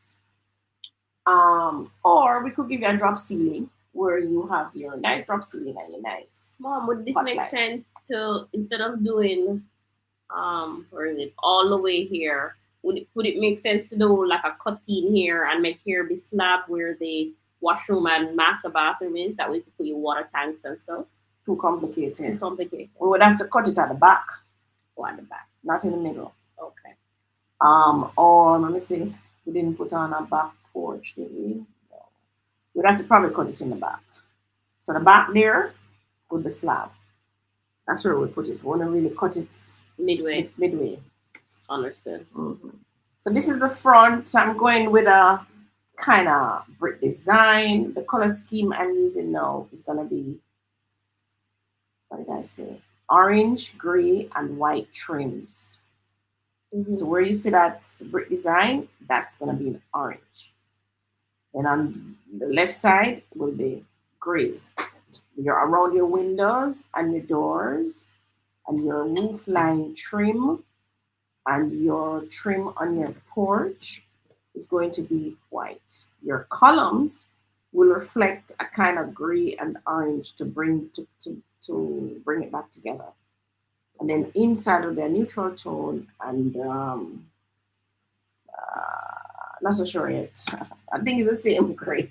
And orange, I'll probably just go with that right through. I'm done with it. So Sky, tell me what you think. You have a big enough house? I'm looking at designing some two Do we know bedrooms what the as well. square feet is yet on this? You can measure. Remember? So It's you're what, gonna go 46, by 46 and a half, 46.5 by 27, was it? Was it 27? Yeah. This is a big house, man. 1,255 sky. So you just 1,255 square feet. yeah. Okay. So let us say I multiply that big house. That's why I'm doing some 2 bedrooms as well. And how I'm much? gonna try and get another 3 bedroom if I can get it smaller. Um, Smaller. You want to go to the storeroom and the washroom and put a wash closet. I'm not so sure yet. 19 million for build. 19. Wow, this one's gonna cost That's not a bad price. 18 million to build, but That's not a bad building price. Complete house, right? complete house. Except outside. Yeah. But if you try to do it yourself, Sky, you can't do it. You might not do it as good as a contractor who knows what he's doing. You just have to supervise. Mm-hmm. So that's roughly what you can get. Maximum width would be 30. You can go to 30 width if you want. But I'm actually doing, I think right now I'm designing a house that is set up, it is 27. It is 20. 20? Yeah. You have to do like 24 one. No, man, I'm designing one that's 20. I'm designing one now that I think that's 20 by 40. No, I have to get this down for the persons who have them baby NHT money. Okay. 20 by 40. And it's going to be, as 800 square feet. And it's going to be a two-bedroom, one bathroom. Yeah. Okay. Kendrick says, waving. Hi, Kendrick. And M says, any info on Norwich? Still waiting on Portland Parish Council for a document. But I'm getting some stuff together. So we were still waiting on an estimate. What else are we waiting on with that today? You having low voltage? No, but what happened is my light takes a while to warm up when I just turned it on. Oh, it's one of those lights. Yeah. That recharges itself. Still waiting on the cost to construct. And something from Portland Parish Council. That's what I'm waiting on. Mm-hmm. That's what I'm waiting on. So we have actually gotten our environmental permit already. So that's what I'm waiting on. Sky says, wow, thank you so much. Yes, this will definitely work. I might have to ask back for this inspiration year end. So Sky, what we plan on doing, because we realize persons like you are actually struggling to conceptualize what can go on the land, especially if you bought a 3,000 square feet lot. So I'm saying some persons want to go upstairs, but you don't need to, right? If you just want a 2 bedroom or a 3 bedroom home for yourself, for your family to live in, you don't need to go upstairs. You need to just build your house, put on your roof, be done with it. Put in your landscaping and be done with it. Don't live on no construction site, guys, right? So we're going to be doing some designs. As I said, I'm going to also be doing a 1 bedroom. Mm-hmm. Tony, I said 1 bedroom. I'm doing a 1 bedroom. I like 1 bedroom houses, but I just feel like from the persons that I've been interacting with at Palmetto Pines, I know the 2 bedroom is what they need. They need a 2 bedroom because everybody come in family, right? Not even just like family, but they have strong plans to expand. Yeah, but I'm designing on the union. Yeah, we have a lot of young married couples. What I don't like with these drawings that these architects do, they have these staircases in the middle of the house. I hate that. They design your dream of. Because what happens? Everyone want grand sweeping staircases. Yeah, because what happens is they design these staircases. The person's build, they can't go upstairs. They have this big gap in the roof. They cover it with zinc and so on. Thin leaves, right? And you haven't done anything to that area. So every day you walk into your house, you're looking at this, and you look up and look.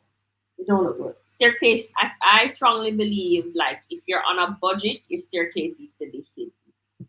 If you're on a budget, you need to be able to build that 2 bedroom or that 1 bedroom without thinking of a staircase. Mm-hmm. When you're ready to do your addition, that's when the staircase comes in the addition section. Mm-hmm. But suppose you only could build this 1 bedroom and you live there for the next 20, 30 years and you cannot do an expansion. Mm-hmm. It should be a nice house. It should be comfortable. I shouldn't have to be worrying about this gap in the roof, both staircase and it leaking. We have a question. Our Charmaine wants to know, good evening. Do I need to go ahead and get a survey after I've made my deposit, or do I need your directive? I think this is a Palmetto Pines purchaser. No, we are giving you the survey as ID. So when you have made your deposit, you wait on us after that. So you're gonna sign your sale agreement, make your deposit, bring that back. And when you make a deposit, make sure that you email us the receipts as well, right? Right, and then just wait on our directive. Wait on our directive from there. We are going to give you the evaluation, the survey, a couple other things for you to take to your bank or to NHT. Right. What you need to make sure though. So when we say Charmaine, we're ready to hand over your lot. Come now, we come and we give you your package. We talk to you in the office, and you make sure you read the homeowners agreement as well, and all the rules governing Palmetto. Make sure if I'm handing over, Tony and is handing over, somebody is handing over. Make sure we show you the 4 pegs. Some persons will have more than 4 pegs.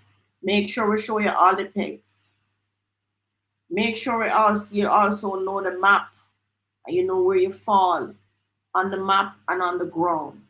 So if you have bought beside a corner lot, you know that the corner lot is there, and then if you buy 5 lots down from the corner, you're gonna check it. This is lot 1, this is lot 2, lot 3, 5. So we're trying to ensure that the lots are labeled. Your lot is labeled, and if you're not ready to build the very next day or within the next week, please get some barbed wire fence and some stick on board, and you fence that round. And get a big old sign with your name and your contact number and your contact email address. Yeah. That way nobody can question whether or not it's your lot. Because they see your information right there on it. Right. Our question say, but this is my lot, man. Right. And if they do, Charmaine, your number is there. Pick up the phone. They can easily reach Charmaine, you up on lot 20 and I'm me by lot 20. It can be easily reached. Right? Yeah. Problem is sometimes you can't decipher which lot is which. Yeah, because in a big scheme, a period. Yeah, in a big scheme like that. And usually the first person will be like the problem. I kid you not. They're building across people's lots and all kind of thing. Yeah. So we're making sure that we show you the 4 pegs.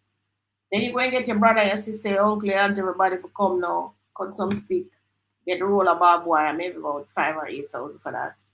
And you barbed wire it, especially if you don't plan to build right away. Right? Mm-hmm. Remember, once you sign a sale agreement and those things and you know you're going through, you can actually start your design for your house. Some of you might not know size, so don't let them over spec. I know you want 15 by 15 bedroom and you want this grandeur, but remember your pocket, all right? Remember your pocket. You alone have to do this. A 15 by 15 bedroom is extra block, extra steel, extra labor, extra paint, more roof. It's like the 2 feet is sometimes not even worth it because of the amount of money it costs to get it. The extra 2 feet. Yeah, it's not worth it. A 12 by 12 or 11 by 11 is a really good bedroom. Or 10 by 11. By 12. If it's like 2 adults gonna be in the room. Mm-hmm. It's comfortable. Yeah, it's comfortable. And you can go on other websites and look and see what size bedroom did Gore give us? 12 by 12. No, sir. In the front too. No, sir. Yeah, we can go on Gore website. That's not a 12 by 12. Let's go look. Was there another question? Yes. The question is, are we still on track for October? We're doing the drains. I don't do the sewage yet. October? It was December. It's December. But they're supposed to start getting their closing documents by November. Oh, okay. we're looking at, I would say we're looking at December. We've lost a whole week this week for sure. And they said the hurricane season is active. We're gonna lose some more weeks. Definitely gonna lose some more weeks.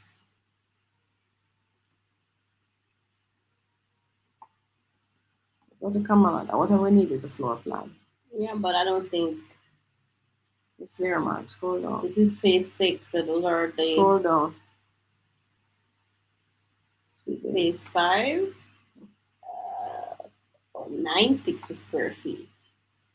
Even these are comfortable size, 960 square feet. You can build one of these. You just go on the Gore website and pick off the design.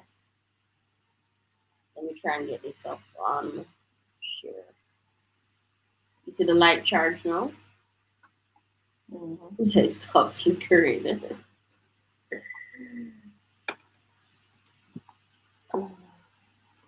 It came up, you just clicked the wrong one. That's all right.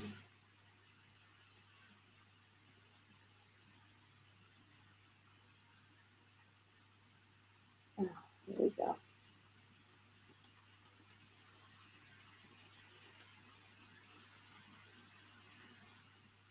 Is it this one? Yes.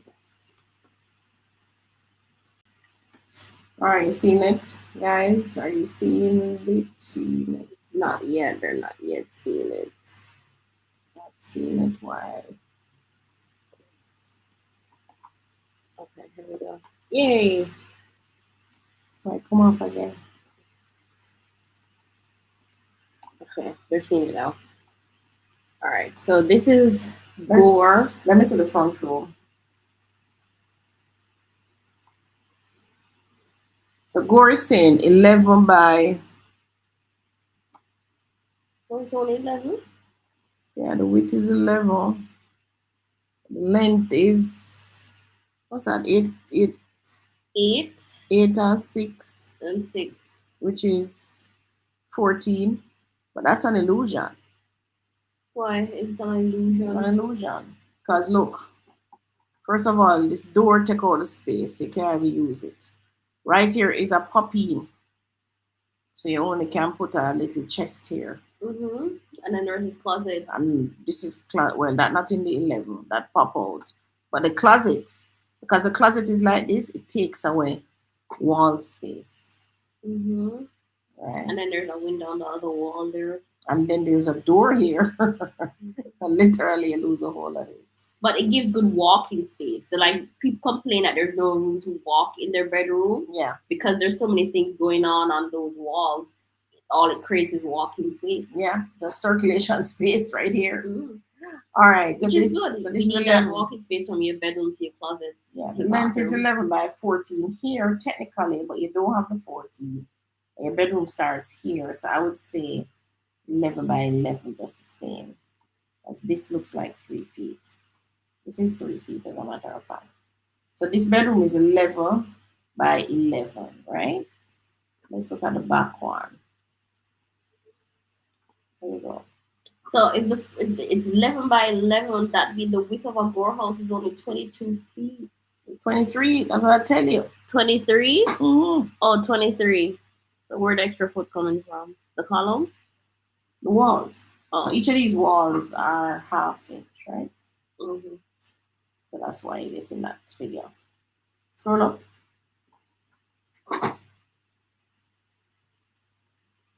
And the walls of the Gore house are very thin, they're only 4 inches. So this back room now, same 11 across, 6 and 6, 12.